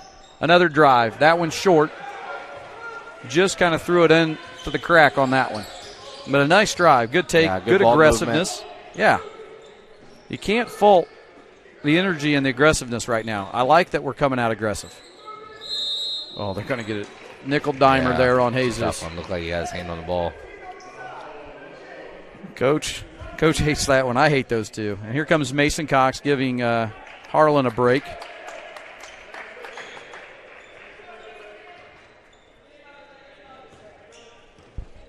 And it is number 21 with it, Landon O'Neill. He's looking, and he throws it away. Eastern Hancock just looks a little out of sorts right now. I know this much. That first time out, I about heard every word that Coach Spalding had to say to the guys. He wasn't happy. No, you're right. You could definitely hear. It's an empty gym, no band. There's Jesus again, and a great take. He's going to go to the line for 2. So, folks at home, you got to be real happy with Jesus Cardoza right now. He's really set the tone, and the rest of the Warriors are following. He's at the line with 2, 17-6. 1:20 to go here. He hits the first one. They got 18 on there. They changed theirs. I'll change mine.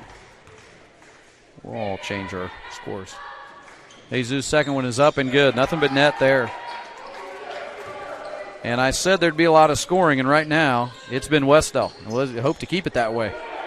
Here's going to be an open three on the skip, and he got it. Just as I said that, an open three for number 23. That's Edric Miller.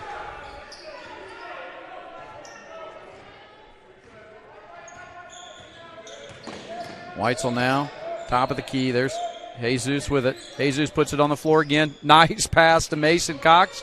Mason up with it, and they're going to get him for an offensive foul. That was tough. The tough thing about that is I know from last year being in the gym with him every day, we have worked and worked and worked on Mason not to fade away from the basket and to be strong and go at the basket. And Coach hates that foul because that's what we teach him to do. And we hate to see that. He's doing everything he should do there.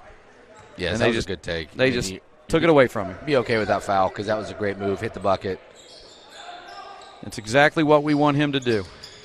Can't fault the kid. Nice defense there, and that's got to go back to us.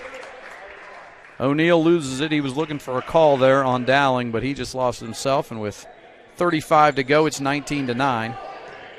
Ashley now in the game. He came into the game. That last dead ball. So it's Cardoza, Dowling, Todd, Cox, and Ashley. Here's Dowling for a second three. Just off, running it down.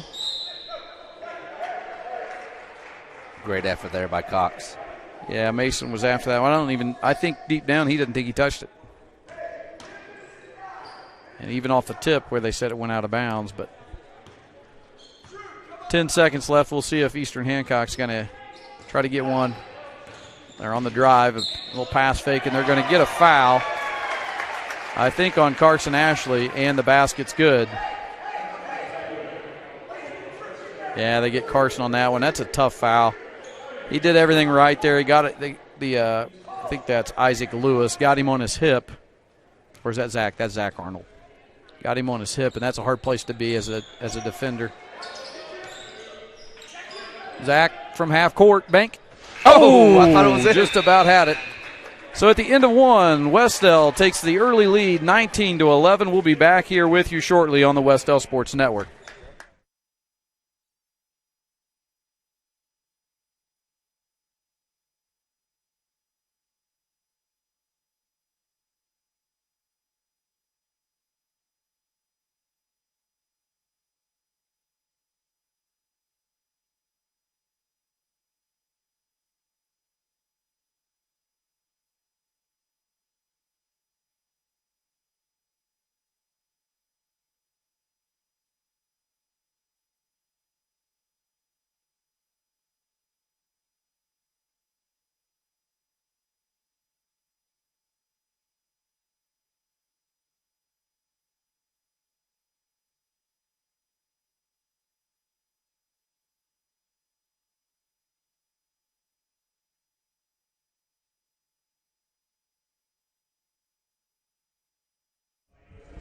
And we're back here at Eastern Hancock on a snowy evening. Last few evenings left of 2020. I think we're all excited to see 2020 behind head us. off into the sunset. 19-11 right now. We want to keep the pedal down. Looks like we're going to see a little bit of a zone here. Yeah, they're going to switch here. Looks like it starts out in a point and it goes down to a 2-3 look here. That's why we bring you. Good skip opposite there. Get in there, microwave. Shot. Oh, thought he had it. Now they're going to get another nickel dimer on Mason Cox. That's about as cheap a foul as you can get right there. Yeah. I think Mason. Yeah.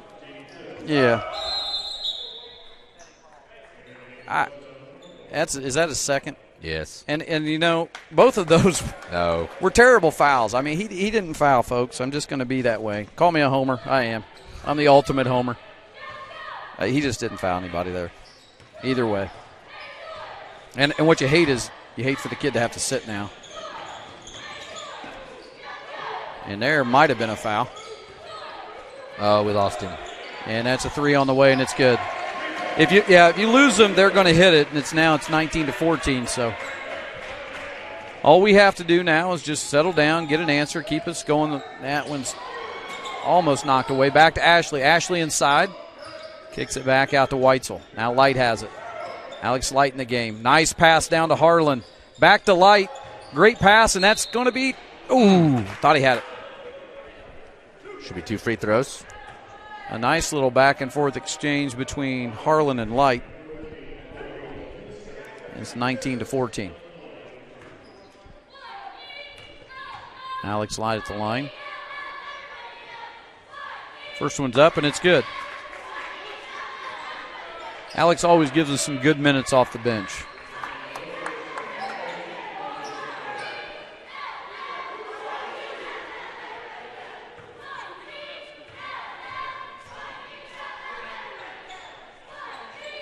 Second one just short, rebounded by Eastern Hancock. And let's see what we do defensively here. Looks like we're going to stay man, stay in our switching man. And trying to get past Dowling. Good help. Oh, maybe. I'll give him a maybe on that one. Oh, they're going to say he was going up with that. Okay. Yeah, I think it was more along the lines of Evan just knocked the ball up in the air. I don't think it was really a shooting foul. Yeah. Hey, you know what? You hang out with me too long, you start talking like that. You're supposed to be the positive guy. Yeah.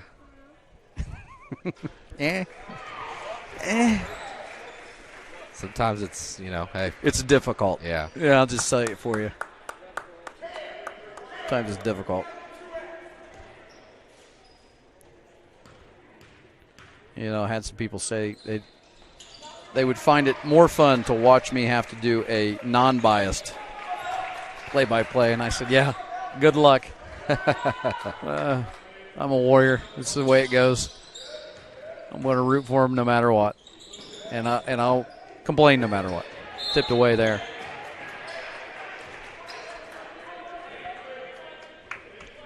They've gone to this 2-3 zone here, and they've kind of extended it. We've got to get in the seams. We've got to look to attack. I was going to say, where do we go here? We go center? Try to get in the center, or are we trying to attack the seams? You got about 5 guards on the floor, so I think we're trying to more attack. Nice pass there. Back to him. Move the ball, attack, kick. Good take, get the rebound. That's a good rebound inside there by Eastern Hancock. Now he's on the move. That's number 13, Drew White. He kicks it back out, and a 3 on the way from Spalding. It's off, and White's still there. Can't get it. Carson Ashley working his butt off to get that. 3 on the way. It's off. And he stepped out of bounds. Looks like after that possession, we're going to get a sub here, too. Yep. Zach Todd coming in. Give Carson a break there. Carson did everything he could right there to get that rebound. And White Kid is a scrapper, I'm telling you. Yeah, that also gives us more of a high post middle threat here against the zone. Yeah. More of a tactical move. Carson's got to be ready. He'll get his call back in. Couple skip passes here against that zone. One more the other way. That gets open for Weitzel. Weitzel just misses. Light with the rebound. They're going to say no foul there. Then they're going to get that one, and we'll take it. Yeah, we'll trade that one for the and one. Evan Weitzel, the microwave, he hits another one. And he's at the line for, I believe, his second opportunity at an and one. 22-16, 5:33. And he hits it. I think we're going to stick with that man-to-man. Yep, sticking with it, which is, again, our defense you got to be happy with. We just got to be able to rebound. Yeah, it really has come down to that. If you're watching at home, it's been just the ability to block out and rebound. There's a nice drive by O'Neal. They're not going to go away. They just don't roll over. They're a good team, so this is going to be a dogfight. Here they are again, extending their zone. Shovel pass inside, then back out to Harlan. Thought about it. Gets the seam split. Nice take. They're going to get a foul there. And on White, no, they got a jump ball. And they're going to say it's Eastern Hancock's basketball. And here comes number 23, Edric Miller, and number 35, Cyrus Burton, into the game. They're going to replace Cameron Wise and Drew White. I thought Drew White was quite a scrapper in there. Gave him some good minutes. We have Light, Weitzel, Todd, Harlan, and Dowling on the floor. That one going to stay here. Good job by Joel Down to get his hand in there and poke that away. 23-18. Weitzel, had to. Well, that's a travel. It's a travel in every gym in the nation. Good rebound by Eric Harlan here, looking to push. That's what he Harlan says best. The idea was there, but I was kind of like, yeah. And here comes Jesus back in after a quick break. Alex Light with some good minutes. He'll go to the bench.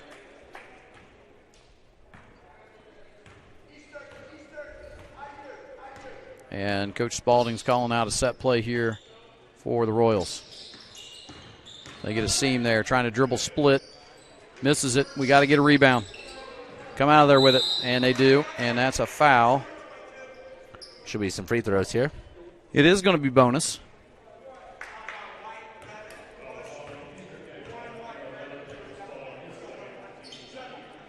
And the fouls are 9-6. And Wes-Del's in the bonus, so it'll be 1-on-1 for Weitzel.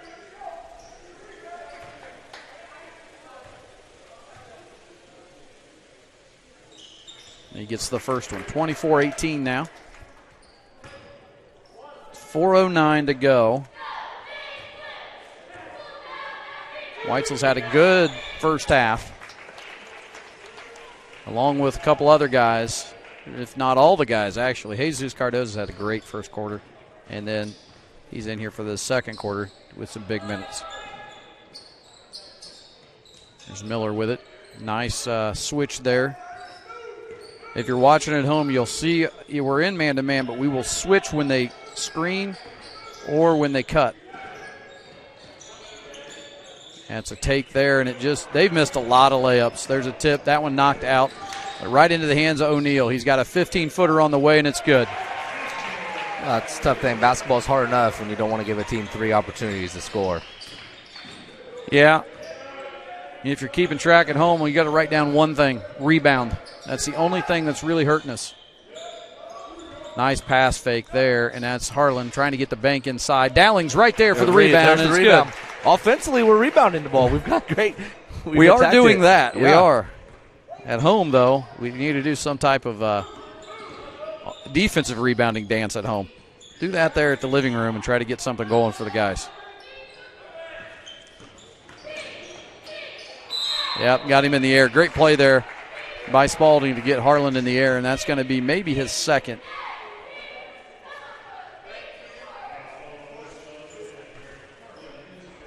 That's his first. First. I'll take it. Yes. Anytime there's about 2 minutes left or 3 minutes left in the second quarter and Eric only has one foul, it's a good thing. Yes. First one up and good there by Silas Spalding. Now here's a substitution coming into the game for Eastern Hancock is number 15, Cole Rainbolt, 5'11" junior.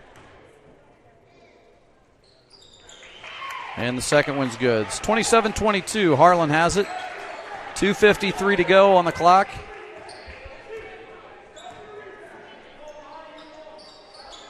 Nice little short corner cut there by Dowling. He's looking for the skip. Back to him. Down inside now. Zach Todd with the spin move. It's off. Just can't get it to go. No, good look there. Good find in the middle of their zone. Good screen by Jesus. O'Neal puts it on the floor, kicks it outside. They're going to get a travel. You're not going to get that one. You know what I mean, Vern? He's all over it.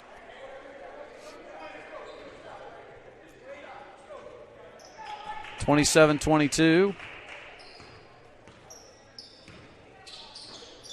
Dowling looking inside, now maybe looking for the skip. Gets it to Harlan. Harlan shot fake, puts it on the floor, lost it.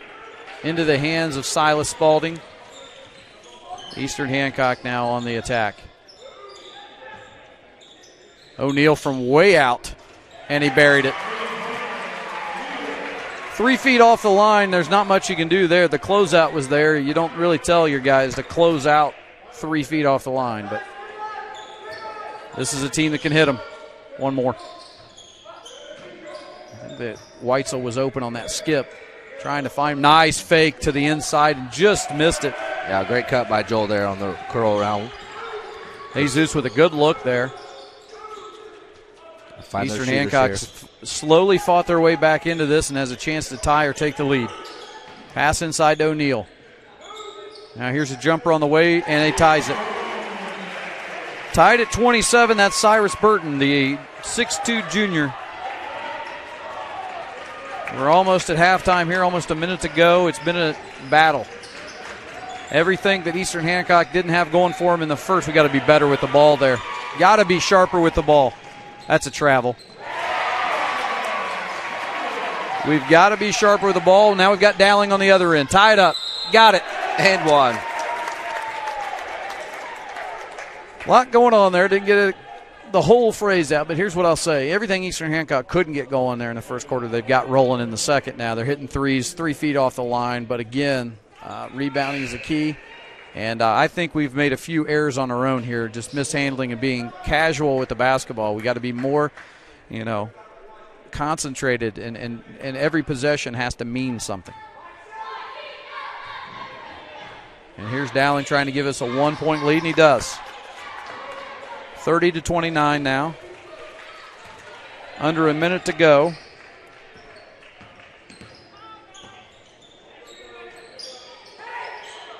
And it's going to be over to Silas with his shot fake, and he buries the three. Silas Spalding gives him a 2-point lead. And that's into Zach Todd, back outside to Weitzel. I thought he drug his foot almost there. There's a corner. Zach Todd for three. It's short. That was a good look, but it was about a foot short. Warriors stay main here. 14 seconds to go. Looks like we're going to have a high ball screen. This will be the last shot, I think, as Spalding tries to drive. They're going to call a foul on the floor. And Coach has got a good point there. Yeah, that ball, I think the defender kind of pushed our guy into their guy. Yeah, one thing you'll learn, and if you look it up, that if there's contact and if the offensive player initiates contact, it doesn't constitute a foul. It doesn't mean it's offensive. It doesn't mean it's a defensive foul. A lot of times there is a contact sport, so you got to let it go. Sometimes you got to let it go. You don't have to call everything. And it's that one's off. That's over the back. That had to be something. They called nothing. And that was a makeup call, I'll be honest with you, because I think all the players just got stopped. Everybody just assumed a foul was going to be called. Well, the camera's still on the other end, so we wouldn't have any idea what's going on. I've got to yell at my cameraman. He's done such a good job, you can't yell at him. Yell at Denny. He's supposed to be spotting him. Distracted him. He ate all the lifesavers. Yes. It wasn't you. Jesus misses the first one. About 3.7 on the clock for them. Second one's up, and he gets it, so it's going to be 3 seconds here. Let's see if they get it to half court and throw one up. He does, and he just missed it. So at the end of the first half here at Eastern Hancock, it is Eastern Hancock 32, Wes-Del 31. We'll be back with you here for a little bit of halftime in a short break on the Wes-Del Sports Network.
All right, we got about 3 minutes left in the half here. Coach, you're working over there. I know. Wait until you get your headset on. All right, let's talk a little bit of halftime stats. Start with you start wherever you want to start. What do you got? Well, I'll start with with us. Evan Weitzel leads us with 11. Joel Dowling has 8. And Jesus Cardoza 9. And then Eric Carlin 2 and Alex Light 1. So that's our 31 for us at half. We actually got out of half 2, no foul trouble. So, and for Eastern Hancock, they were led with number 21, O'Neill. He has 13. Number 2, Silas Spalding has 9. And then a couple guys have 2 and 3. So they had a big second quarter. They had 21 of their 32 in the second. And they've hit 6 threes. So, yeah. We talked about it pregame. The 3-ball was going to be. Yeah, it was going to be a big deal, and it has been. Yeah, so. Well, we come out here, and I'll tell you what. First of all, we've got to coming out and be as aggressive as we were in the first quarter. If there's anything that we could emulate, we want to emulate the aggressiveness of the first quarter. Yeah. And then the only difference I would make is we got to rebound. Yeah, and I would say kind of the way that first half went, I think both locker rooms, I think if you talk to both coaches right now, they probably like where the game is. Pregame, you got to look at both teams averaging almost 65 points a game, and they're at about 30 right now. So you would say, hey, that's where we want to be. Both teams have put up more points than that, but I would say defensively, again, the only difference in stat is we give up 59 a game, they give up 49, and I think that's going to come into play. Yeah.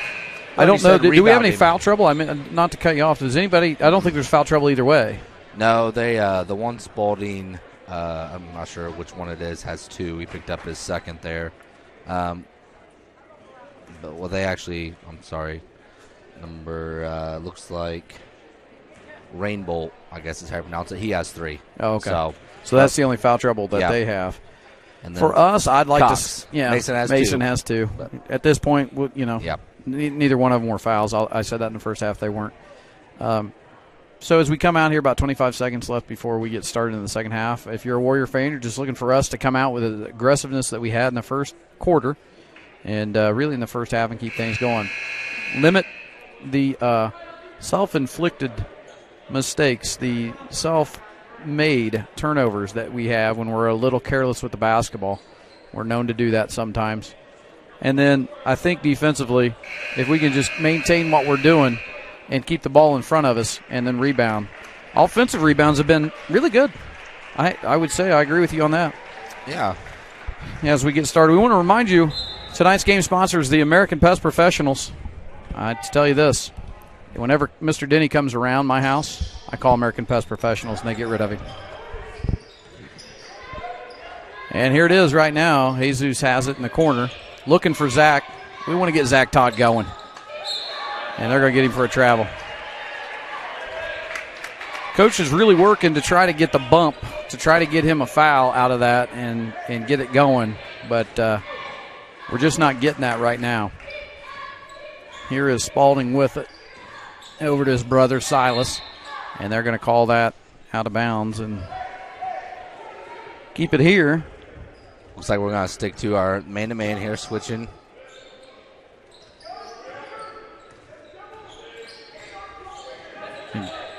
You got more years. Nice little fake there. We fell for it, and Spalding scores there on the drive. The bad thing about these Spalding boys is they're both sophomores. Yeah. Well, and they're, like you said before, coaches' kids that have grown up in the gym. Yep. Good basketball IQs, and you can see that when they're on the floor. Dowling into Zach Todd. Back out to Harlan. Harlan puts it on the floor. Good drive inside. Can't get it. Coach really wanted him to finish there. Upset that he didn't. Now 3 on the way. That's going to be short. Rebound to Harlan. Harlan with a great bullet pass down court to Weitzel, and Weitzel scores. Yeah, quarterback Harlan there. Yeah. Out to Weitzel, who at one time I believe was a receiver. And they look pretty good there. 34-33 now. Watch that baseline drive here. Oh, step back. If he hits that, that's something. And that one just off. We're going to keep it here. Good hustle there by Zach Todd. He's been all over the place tonight. Yeah, good block out, too, by Joel. It's been a tough couple stretches of games for Zach. He's banged up. You can tell he's not where he wants to be right now. Really, for him, wish we could turn the corner and get some of these things offensively going for him. It wasn't just a month ago he was scoring 27 and had 16 at Southern Wells. Basketball season is just a long season, so a lot of games left. And like we said, he has been banged up. They're going to get him on a foul. And he agrees. I don't know what more you could do there. And I can tell you right now, he's talking to an official that has no idea. If that official says he has any clue how to defend better than Zach, he's crazy. That guy couldn't guard a fence post.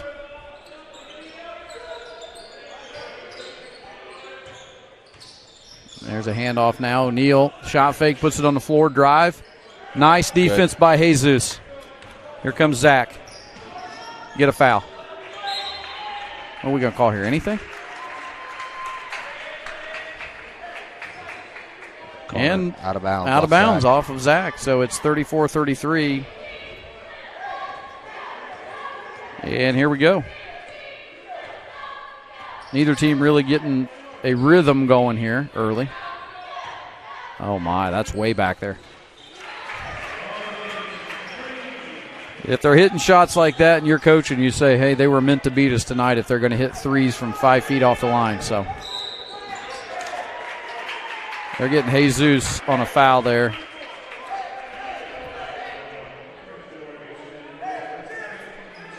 And that official did not like whatever it was the coach just said to him. He turned and looked at him, and then he went back the other direction. So I'm going to assume coach said something, then turned his head real quick. That's out to Burton for three. We need to answer. Answer right now. That's a heck of a pass. Another great pass. Dowling for three. It's off. Got to get back now. Got to get back.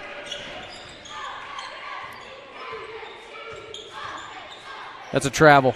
That is a clear travel. He took 2 steps while the ball was on his hip. He shook it off like it wasn't, and then it turns into 3. And I think Coach ought to have a conversation about it at least and say, and he is. He's going to make sure he lets him know it.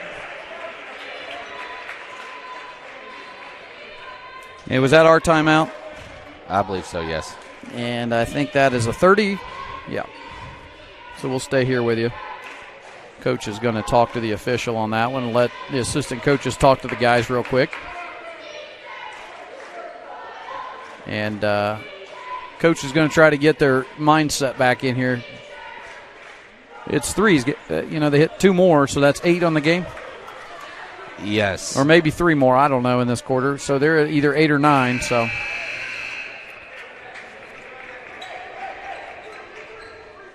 We need to answer. We said it last possession. We've got to answer here. It looks like a little pressure coming from Eastern Hancock now. Harlan has it. See, these are the things where you got to attack those guys a little bit to guard you, and we're just a little lackadaisical with our passing. Nice pass there, though. Go up. Count it.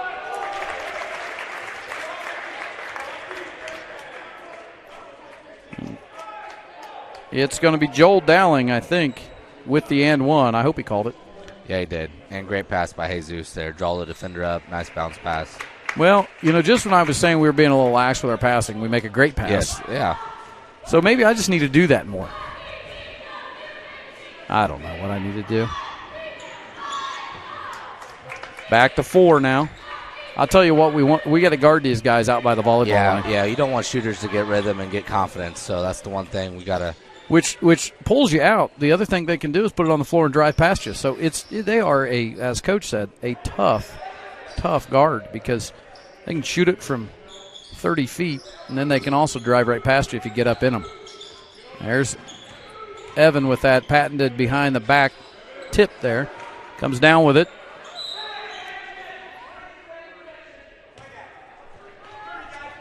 What do you get? 30-second timeout. Coach McLaughlin there. Yep. You know what he hates about that? He hates burning his timeouts, but that was to keep the possession. Actually, good call.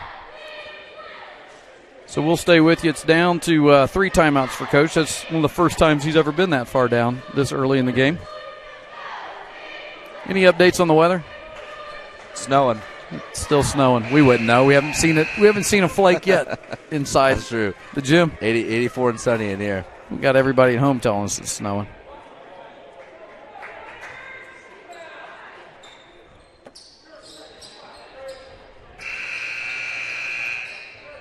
Your wife watching at home? Probably not. She's probably chasing around the girls. Yeah, they my keep wife's her busy. My wife's not watching. If I wasn't broadcasting, she might think about it. If she would watch, she'd press mute. She hears you enough. She hears it enough. She hears it. Same thing. She hears it all day long. There's one of those passes. Get that. Grab that. We'll keep the possession. Yeah, Coach just said he just told them to snap off their passes. I agree. It's just sometimes just take care of it, boys. Take care of it. That is exactly what we're talking about. Jesus saves that a little bit. Now Weitzel's got it almost a scramble now. Dowling for 3. That one's off. Now Harlan tries to save it. It's off of Eastern Hancock. He stepped out of bounds. And I've said it before, but I didn't know the circus was in town. No. Yeah, that's a possession right there. I'm sure both coaches wouldn't mind taking that off tape. I didn't see the tents, but the circus came to town for a minute there.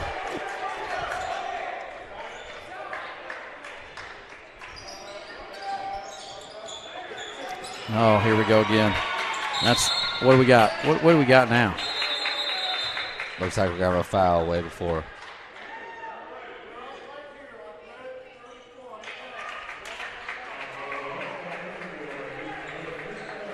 That's actually not a bad foul.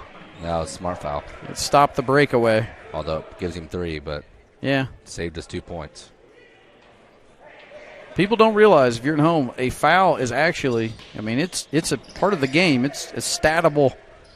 You use every part of the game you can. And right there, you've got a breakaway layup for 2. Could be a run, or you foul and stop the play, and you make them go up against your defense here. So now Mason Cox comes in, trying to handle Spalding. That's a tough handle. Look at this. Now it's got to be ours. Nope, stays here. Great job by Mason Cox. Way to move his feet, keep a guard in front of him.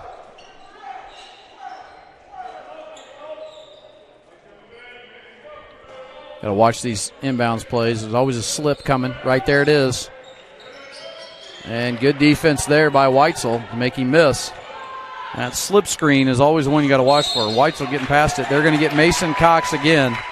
And Coach agrees. He said that one was a foul on the screen. Yeah, he turned his shoulder just enough. Mason's good for 1 of those a game. He likes to screen a little bit more physical than the rules are supposed to allow you to do. And here he is on Spalding again. Last time he actually forced the turnover on him.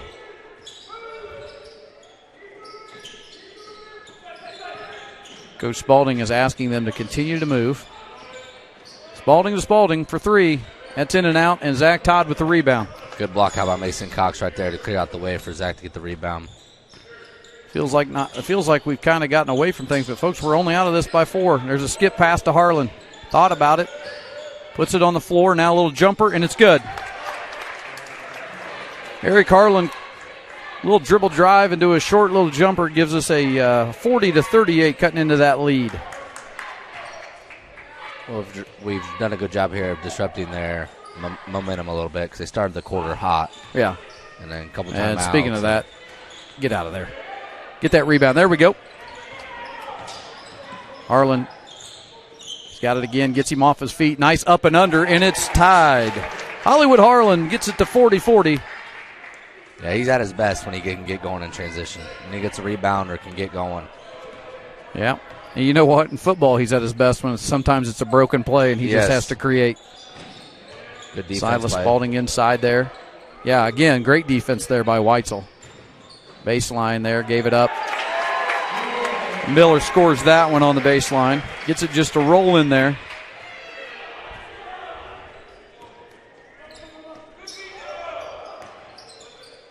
Nice little pass inside. Now get in there, baby. Oh.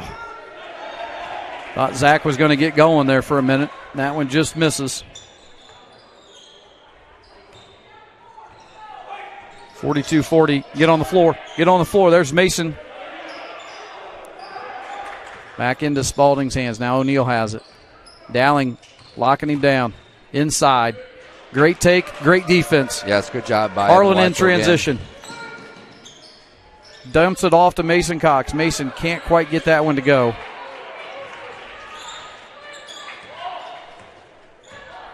Got to pick up Spalding right there. Mason does. Here we go. They're pulling it back. See if they're going to hold for one. Carson Ashley now up off the bench. He's going to get in for some minutes here.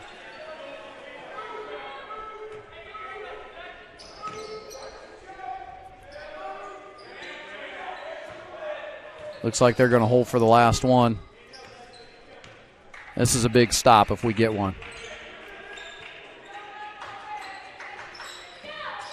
Yeah, keep him in front here, Joel. Just keep him in front.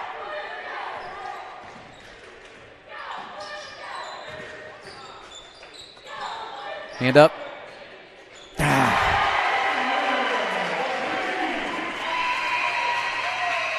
And that three gives them a 5-point lead and ends the third quarter 45-40.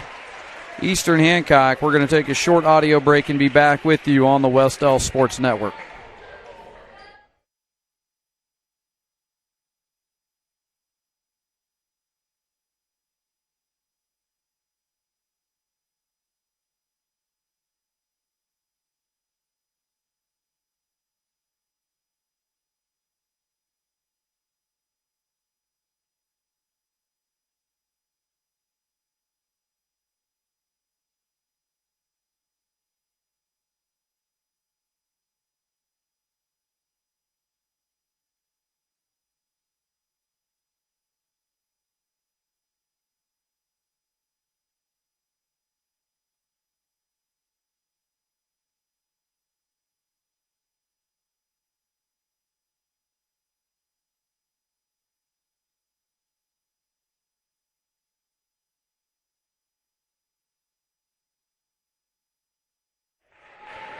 And we're getting ready for the fourth quarter of action. Down 5 are the Warriors to the Royals here at Eastern Hancock. I want to remind everyone tonight's in-game sponsor is American Pest Professionals. If you're having trouble with a pest like Mr. Denny that I have at my house from time to time, call Bob Todd. He'll take care of it for you. He gets Denny to leave every time.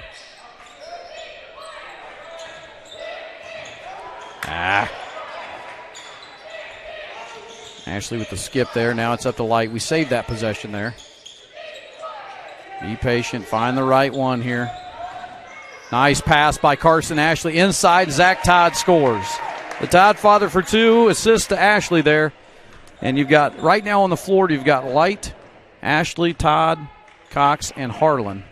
So Coach is getting some of the starters some break here, and we're getting some great minutes out of some of the guys, the veteran guys off the bench. Need some big defense here. Miller is going to get a bump. They're going to get Mason. That'll be his 4th. It's going to be 2-shot fouls. Mason Cox bumped him, and of all the fouls he's had tonight, the only one that really constituted a foul was probably the screen. I'll take your silence as agreement. Always agree with you. You have to. And that's a good foul. He missed the first one. The ball doesn't lie. Jesus will come in now. He has 3. It's replacing Mason, who has 4. Mason's got to go to the bench because you're going to need him for rebounding later. You can't have him out there chancing fouling out. And that actually worked out pretty well for us as we get the rebound, and there's no hurt there. Up to Carson. Good save by Carson. Boy, I was going to say they got to get him for that if they're going to get us. That's going to put things 5-2 on the foul side of things, and we're going to be side out now. You got any update over there at the Hall of Fame? It was a 1-point game at halftime, so I have not. Between Blackhawk and Shenandoah? Yeah. Ashley for 3, just off. Good effort by Jesus there to keep the ball alive. Coach Spalding wanted to push in the back there from Jesus. It almost looked like it, but I don't think he actually extended the arms and pushed. He was close. And Light has it. It's over to Carson. Carson for 3. That'd be a big one. Just misses. Poked out of there. And nobody had control of that.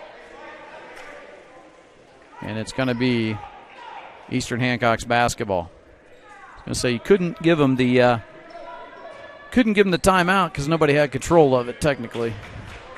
And if you're being technical and no one having control of it, probably couldn't have been a jump ball. But I don't know.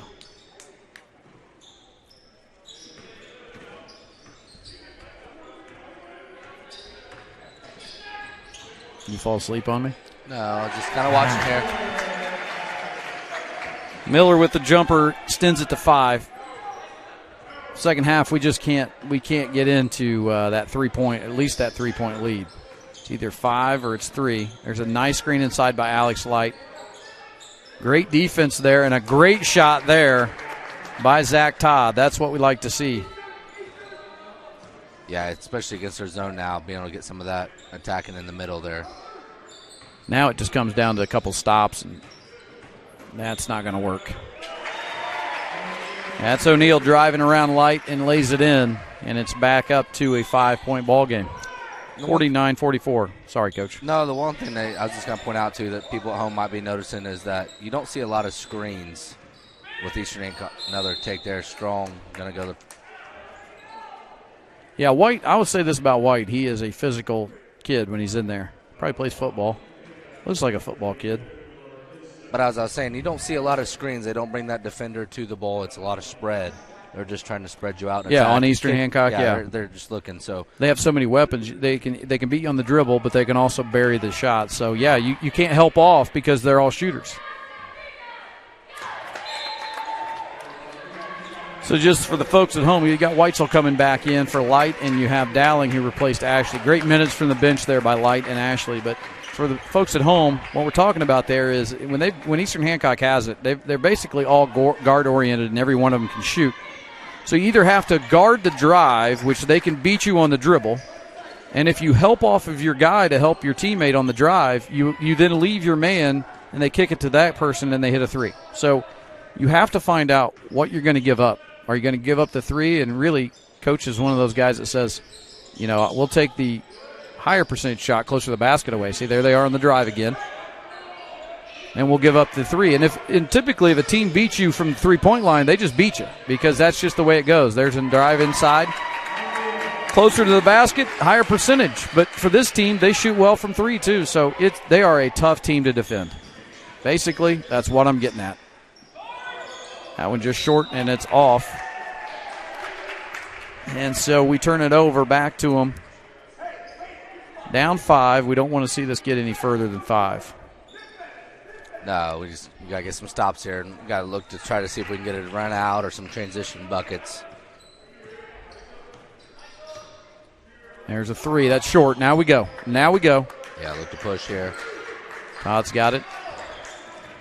Looking for a screen. That's a good screen there. And he takes it inside. Just off. No call, nothing. I'll tell you what, he's not saving my Christmas.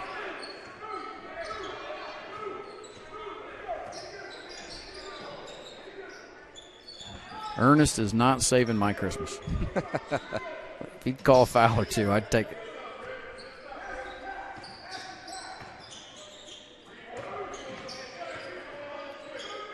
I think Zach got fouled on that one. They didn't give it to him. I think Zach thinks that too. All right, now here we go. 1-on-1. Inside. Short. Get that rebound. Go. Here we go. Look to push. And there had to be something. There has to be something somewhere. And they're going to call that on the floor. Yeah, Eric's arm got hit there when he was going for a layup. I agree with you. I think he got hit there. And Jesus hits that, and I think he got fouled on it. Coach can't figure it out. When Coach is just laughing because he's where I'm at. I don't know that they know what was going on there. Evan trying to fight in that seam. He gets inside there. Nice little floater up, just short. Gets his own rebound now. Great cut inside. Be sharp, take care of it. Oh, they're going to get a nickel dimer on Eastern Hancock now.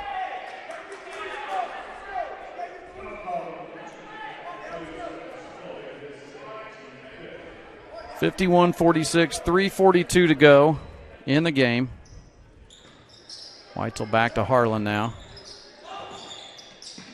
Kick over to Wes-Del for 3. Go. Wanted that one big time.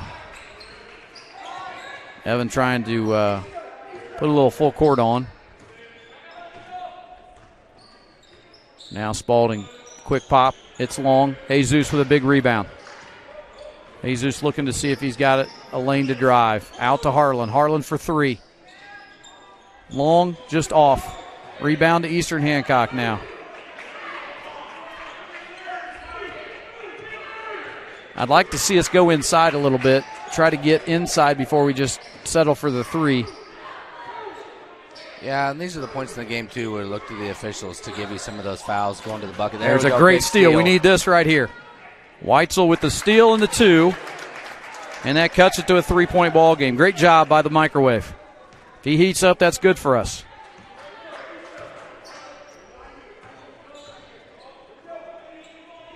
And they're going to settle in a little bit here. We got time. It's 2:30. You don't want them to score here. Trying to get that dribble split. That's going to be huge if it goes. It does. That's what we're talking about. You've got to help, and when you help, if you don't get back out there, they can bury the 3. Folks, there's not a whole lot a high school basketball player can do about that. They wanted a carry or a travel of some sort on. Get in there. And we can't get the ball to bounce in our direction a little bit here, and then it's now back into Eastern Hancock as we're almost under 2 minutes. Take a charge. There we go. Good job by Zach Todd. Zach Todd took the charge. That's what we needed.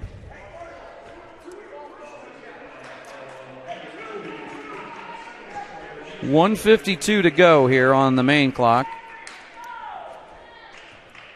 16 fouls, so here's where you like to be aggressive if you can get to the rim. Or bonus the rest of the way. Nice screen inside by Jesus. Man, we just cannot get our shots to fall. Got timeout now by Eastern Hancock.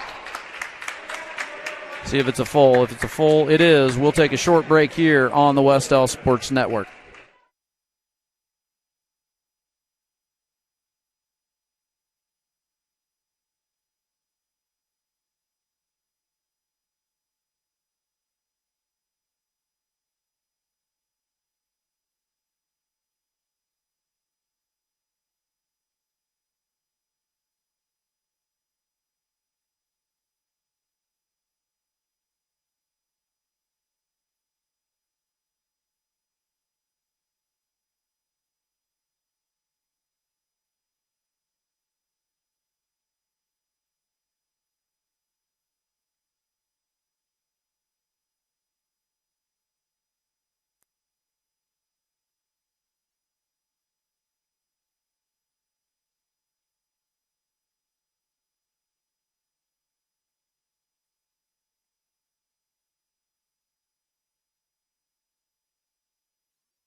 And we're back here out of the timeout. 1:39 to go. Down by 6. Looks like we're going to pick up a little pressure here, full court. Get a 5-second call. 5-second. Put a little pressure on in the backcourt. Again, we only have 5 team fouls, so pressuring, trying to be aggressive isn't going to be a negative thing here, even if you get a foul. And they are up. Let's see. That's going to be wide open now. Oh, no. Oh, I think he had him. I think he picked him clean. I think he took him clean. I don't agree. And Eric's got a case.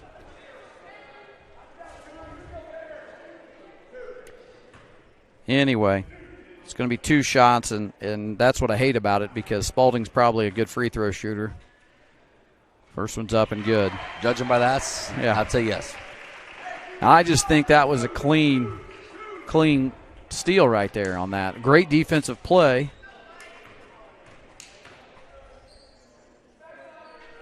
All right, we got to play through the adversity here. Didn't go our way. We got to keep going. Get a good possession here. Get a good shot. Oh, we got to turn and look there, Zach. You got to turn and look.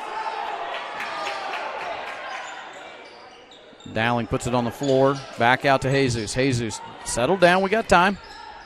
That's got it. Go in there. Get in there. Yeah, it's a big one. Big shot. The Todd-Father for three. It's 56-51, and we have a timeout by Wes-Del. I believe it's going to be a full timeout, so we're going to take a quick one here on the Wes-Del Sports Network.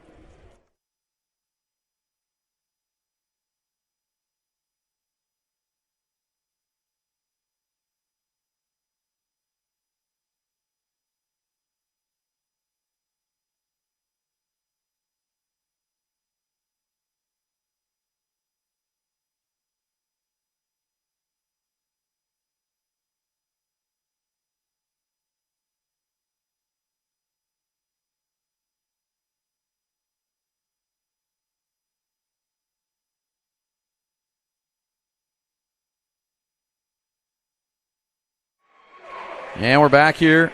Big three-pointer by the Todd-Father brings it to a 5-point ball game now. The big thing is we need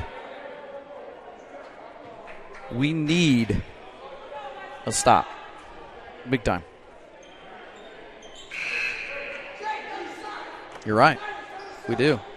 Absolutely. Thank you. Thank you, Coach Hansen. We need a 5-second call. Well, that didn't happen. Yeah, hey, we didn't get it quite there. Yeah. You weren't on. Ooh, that one was almost there. They're going to play keep away and try to get us to foul so that they can get to the foul line. This is going to come down to free throws. They're going to get him for a hand check right there. That's okay. Yeah. We need to start fouling. Comes a possession game now. We need to get as many possessions to finish here as possible. We're in the bonus. Now they are, right? Is that right? Yep. Or we're not in the bonus yet. Well, the next one for us is bonus. Oh, that's a big miss. Big miss. Oh. Oh. I got to take a breather. All right, let's take care of it here. Now force those passes. Value this possession. Dowling, that's big if it goes. Doesn't go. And they're going to get, who they going to get there? They got Jesus. I don't know how they got Jesus. I guess 35's a shooter.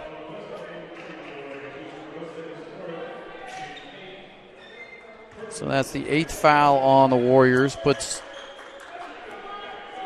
I believe that's Cyrus Burton. It's going to be at the line. Man, we had a big opportunity there with Spalding missing the free throw. That's not like him. Yeah, we had some good looks offensively. There's another miss.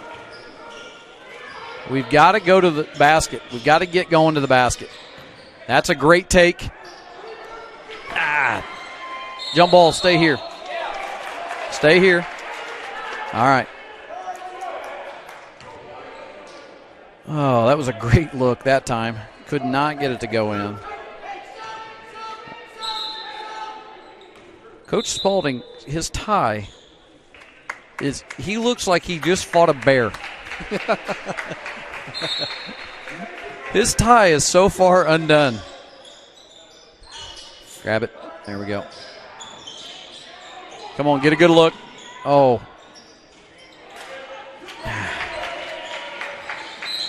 What are they getting? They're getting Joel Dowling on a foul there.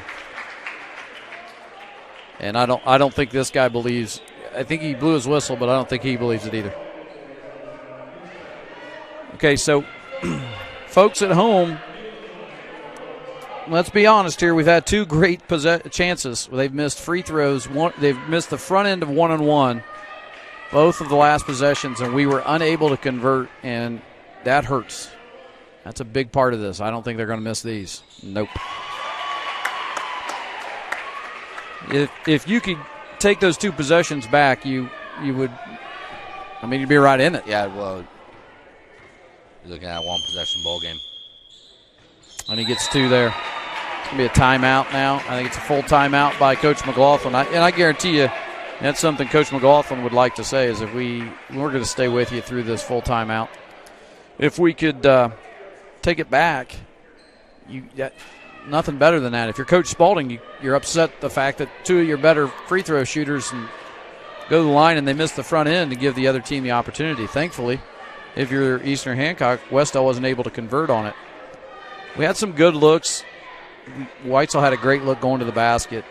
I think we settled, I'm just going to be honest, I think we settled for some threes a little too early when we needed to get to the basket, only being down 5. Now you're down 7, and now it does change things. You've only got about 21 seconds, 22 seconds to go. Now you are looking at threes, or at least a quick score. You only have one timeout remaining, so Coach has got to be talking to him about that. It's just this 22 seconds is probably, if it done correctly, is going to turn into the longest 22 seconds because you're trying to score. I think you go to the basket, try to get something quick, make it 58-53. Then you're either fouling if you don't get the steal or the 5 count, and then you start the whole cycle over again. Biggest thing is you got to get the ball in. I think it's smart for Eastern Hancock to put full court pressure on it, slows us down. And here we go. Weitzel to Harlan. Harlan out. Zach Todd for 3. It's off. Rebound. We just kind of stood and watched that one. It's out. And that's off of red, and they're going to say it's going to be Eastern Hancock's ball with about 11.3. Got to go for the 5-second count here. Didn't get it. Poked away. Taken away. Jesus got it now. He kicks it out, and it's knocked away. And now it's 4.6, but it'll stay here with Wes-Del. And unless there's a 7-point shot, this is going to be tough for us.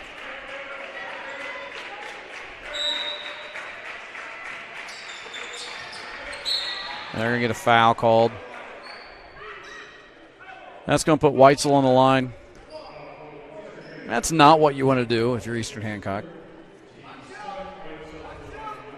No, we need to hit both these here, and you'll probably like to see a timeout, and then we'll try to get a 5-second call. That's about all you can do. Weitzel, a really good free throw shooter. He hits that one. It's now a 6-point ball game. Carlos Artiega is going to come back in for defense. Weitzel hits the second one. Makes it 58-53. Carlos will go out as Zach Todd comes to the bench. Got a full face tonight here. Mulls in, and there will be no foul. That'll be it. That's how it ends here at Eastern Hancock, 58-53. And I'll be honest, I think it was a well-played game on our part, but there's some things we can talk about here after we get a short break and break things down. So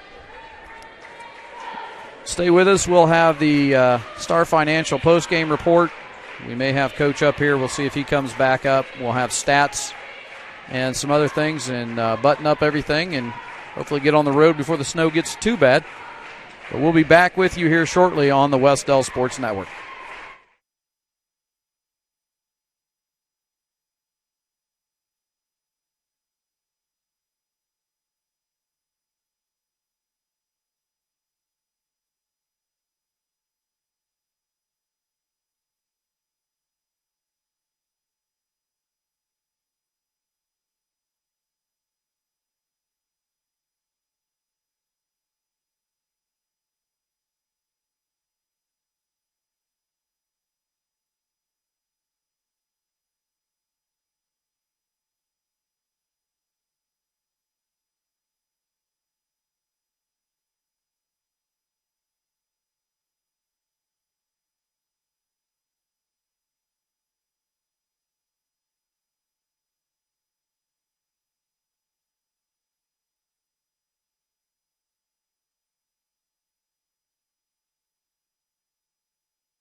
And we're back here at the Star Financial post-game report from Eastern Hancock.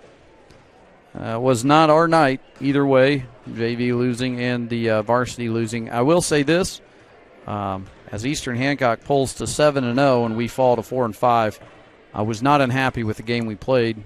And I think if we had to go back and look at things, we could say that it really wasn't, no disrespect, Eastern Hancock's a great team, but it really wasn't Eastern Hancock that beat us as much as it was ourselves on some of our little jumpers and our layups and things that we couldn't quite convert. So you walk away from this with that aspect being, okay, those are things we can fix. Those are things that we can work on. Those are things in the gym that we'll get to. And if Coach comes up, he may talk about that.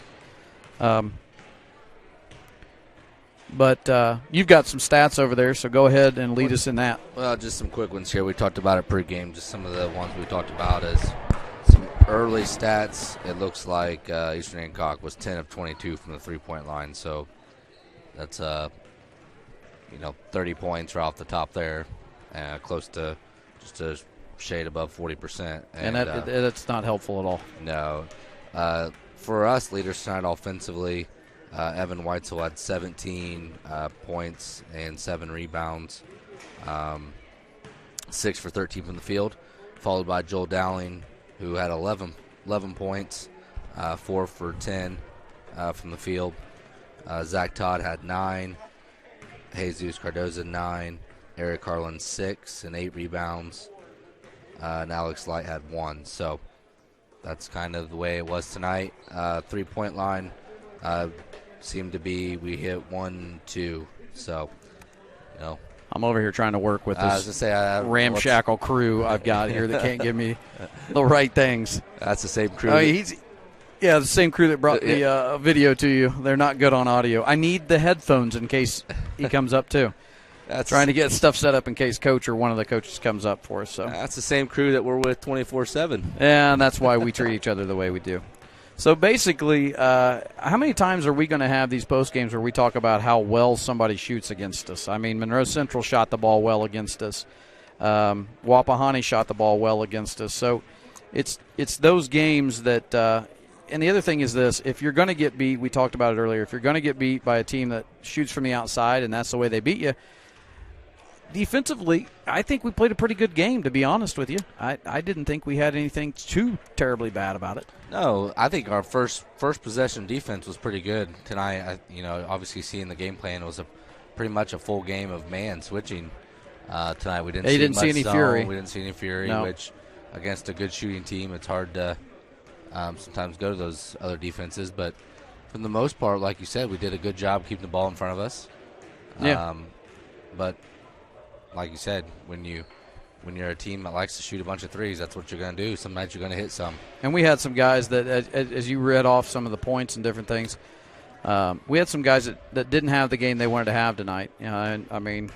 Typically we'd have something else, but we had some other guys step up. I mean, this is another game where Jesus stepped up big, I think, and played some big minutes for us. Now, he did get in a little bit of foul trouble, but other than that, there's some guys, again, that didn't quite have what they wanted to have. And there'll be nights where they're all running on all cylinders. But, there isn't one guy that lost this thing for us. It was a combination of not blocking out certain times. I mean, you go back to some of the rebounds where they got second opportunities and hit a three. We can talk all night, and here comes Coach about that. But as we get ready, we're just letting everybody know on Saturday we are at Tri. Tri's 1-2. They lost to Blue River. They beat Daleville in overtime, and then they lost to Cowan. So here is Coach. See if that's working. Give us a test. Yeah, you're on. You're on. All right, Coach. So we talked about some things. I know Coach has some stats for you, but just to start off, I noticed tonight you stuck with the man-to-man switching defense. We didn't see much of the fury or the zone, and I'll be honest with you. I said to these guys up here, if you're going to hold Eastern Hancock to 58 points with your man-to-man defense first, it would probably be a surprise to you that was the case, because defense is a tough thing for us. But you'll take it every night. I think it was more we just didn't finish some shots. We didn't do some little things that really I think that we can improve on. It wasn't so much, and no disrespect to Eastern Hancock, it wasn't so much what they did to us. I think it was more what we did to ourselves. Yeah, we just talked about that in the locker room. You know, at halftime alone, I can account for 11 points where we missed a block out to a kick out for a 3, or one time we lost our assignment, didn't have a hand up on the guy that hit a 3. Right. And they have the green light almost every guy had on. And even though it's a guy that we wouldn't typically be that fearful of, with the feet set 3 when they're allowed to shoot those, you know, he shot it with confidence and he hit it. Now, it was the only one he hit, but it was at that point they made a little bit of run. So just in the first half, I can think of 11 points that we gave up on, missed either a block out that we ran to the rim, and we're working on that, but we continue to, instead of running to block a man out, we run to the rim to try to get a rebound. And we gave up some second chance points against an offensive team like this. You can't do that. But I told him after the game, don't tell me you can't play man anymore. Right. Because I thought our switching man was pretty good. Now, it allowed us, and to be honest with you, we've seen them on film, and they want you to play man against them. Yeah. Because they just, their whole, it's a little bit like when we played Madison Grant. They just want to break you down off the dribble. That's what Coach was saying That's all all night. they're going to try to do all night is to break you down. Maybe a simple ball screen, but it's just to break you down off the dribble. I was proud of the way that we kept the guys in front of us. We switched. Our switching bothered them. I'd like for us, and we don't work on it enough. We need to work on it some more about reading some of those switches and then some jump outs, because I felt like we could have got some deflections off those that would have really kept them a little more honest. But we did a nice job of containing them, and because they have 4 guys that, you know, it's a little bit like us at times. They have 4 guys on the floor that can score and they can put the ball on the floor to do things. So they're just trying to get you to help enough to kick so that they can get shots. And I thought we did a pretty nice job of that. I mean, you take away those 11 points and then some free throws late, I thought we did a pretty nice job defensively against a really good team. You know, they're 7-0 for a reason. It's not, you know, and I told the guys at halftime, they thought it was going to be easy, and that's no disrespect to coach. I don't think coaches ever think it's going to be easy. Yeah. But sometimes players think it's going to be easy, and I don't think they thought we could guard them. Yeah. And so we jumped on them early a little bit, and we need to continue that. I told them we're at a point now where we're going to figure some. I'm starting to figure it out. It takes coaches a while too. I'm starting to figure out where some guys fit in a little better, and I'm starting to figure out a few things I think that we can do, but a lot of it as coaches we know comes back to the kids. Mm-hmm. What are you going to do with what we just gave you? Did you not play as much as you thought you should have, so you're going to go home and pout? Right. Or are you going to come in and practice tomorrow and get better? Are you going to say, well, he didn't throw me the ball enough, or are you going to keep moving on offense to find a way to get to the ball? Are you going to make it someone else's fault, or are you going to take ownership for the mistakes you made? I saw some fight in us tonight. I hope that we show up tomorrow and do that. I told them I was not disappointed with them, but I'll be disappointed if we don't show that same effort on Saturday. Yeah, I would agree with you. And one thing I'd like to say is back to your defense. I sat on the bench with you, many a times, especially last year I've been with this group. The way we were getting, not only cutting off the baseline early in the game, and then the other thing I noticed was the rotation and that first help that came over and how we did a nice job. Eric Harlan did it twice in the first half where he came over. Typically, Eric's known to get in foul trouble. He stays straight up, made it hard for them to make that layup, and we get the rebound, we go the other direction. And we came out really strong. And a lot of that, honestly, the first quarter, Jesus came out again and gave you a strong quarter. I think if you said, hey, Weitzel's going to give me this game and Jesus is going to give me this game, then you would expect, we're going to be at least right there, and you were. And there were a few guys I think that if they went back and watched it, they'll say, I wish I had a better game than this. But right. That's where you've talked about, and you talked about this early in the year. It was in the Star Press article. Guys can step up when other guys aren't there, and that was an indication. That was a good basketball team. Yeah, they're a good team, and they'll win a lot of games. And, I'm proud of Jesus because I've challenged him the last couple games to finish more. I thought he finished better tonight. He has a knack sometimes of not attacking the rim as hard and trying to draw contact more than finish. And I said, let's finish first and then draw the contact with it. He's doing a better job of that, and I hopefully he'll continue to do that, which I think he will. And, when you can move the ball around a little bit, and we're still sometimes learning that where the one extra pass might need to come from, but I thought our attack off the dribble was good. I thought we got to the rim some. I thought we were in attack mode most of the night. Even when they tried to ramp it up a little bit, I felt like they tried to press us twice, and we scored both times because we were attacking and we were being aggressive. So I think that, we're getting – boy, if we could ever get it, I know this is coaches, but you can figure a way to get everybody on the same night. Boy, we're gonna be hard to guard. But it's one of those nights where they're just a good team, and you got to sometimes, I hate saying it, but sometimes when you play two good teams play, and I feel like we're a good team, somebody's going to go home a loser, and tonight it's us. But and this is one you can go back to a month from now in practice and say, don't tell me you can't do that. I know you can do it. You did it that night, and you were right in the ballgame because, like you said, this team, they're 7-0 for a reason, and they're going to end up, maybe in their class making a run in the tournament too. But that's what it's all about is what are you going to gain from this game that you get ready for when it comes tournament time, because that's really what you're looking at. You're also looking at county coming up. I mean, you have the opportunity. I think you have Daleville in the first round. So these games, and we've said this a couple times the last couple games, are not satisfied with losing by any means. But I thought we played well. I thought we missed some shots that and rebounding early was a problem. But other than that, I thought we played a really good basketball game. I think you had the guys prepared. You come out and you get a 19-6 lead like that. I think a lot of that is preparation. And you had them prepared. They knew what they were going against. And that was the best I've seen us play man all year. Coach, do you have anything? Nope. I think you hit it. Okay, go ahead. Well, I was going to say, I think that as a coach, I want to continue to see us continuing to get better. And there are times where sometimes as coaches you're like, boy, what am I doing? Is it resonating with what I'm trying to say? Am I saying the right stuff at practice? And and so as coaches you get frustrated a little bit, but then you see them it starts to pay off, and it starts to to see a kid like Jesus step up, and you see some other guys that played well, and some other guys just not everybody's going to have a night. So what else can you do to contribute? I thought we found some other ways to contribute, and I thought defensively, for the most part, our effort was pretty good all night. So, going into like you said, going into the next stretch, right? I mean, they're 1-2, but that's a deceiving 1-2 because who knows? They've hardly played any games, so right.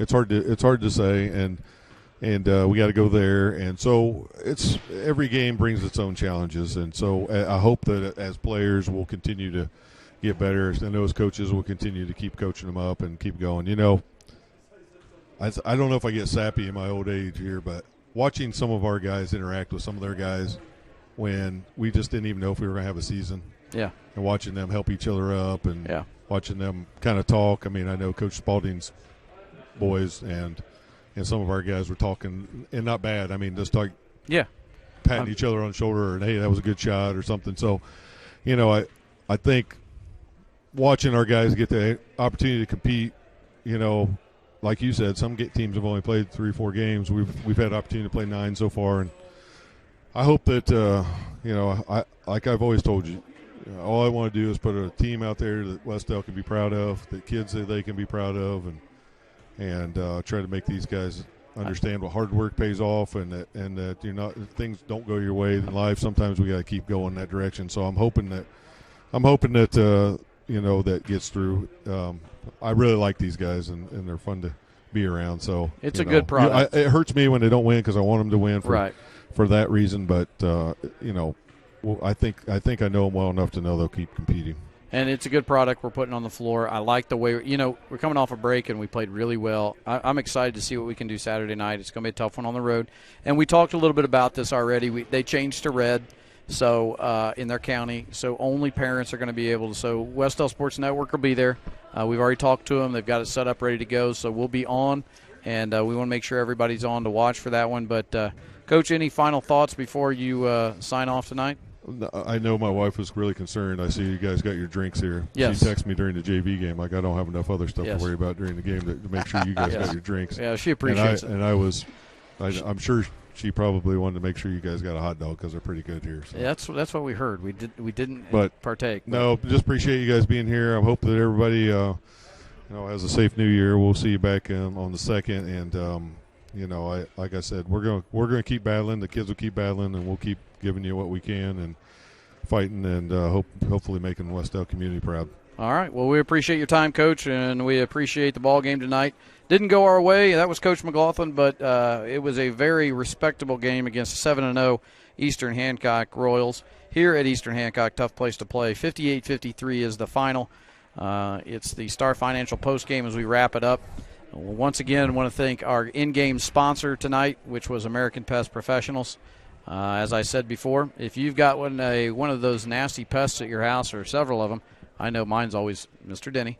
I just call Bob Todd, and he takes care of him and gets him out of there. So call American Pest Professionals if you've got a pest like him, and he'll get rid of them for you. So we want to thank American Pest Professionals, Star Financial, and if you do want to sponsor the Wes-Del Sports Network or any of the in-game activities, send an email to myself, kmealy at wes-del.org, and I'll get you hooked up with some sponsorship paperwork and documents if you're interested in that.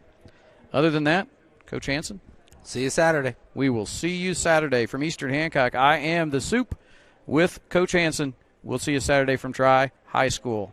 For the Wes-Del Sports Network, we'll see you next time.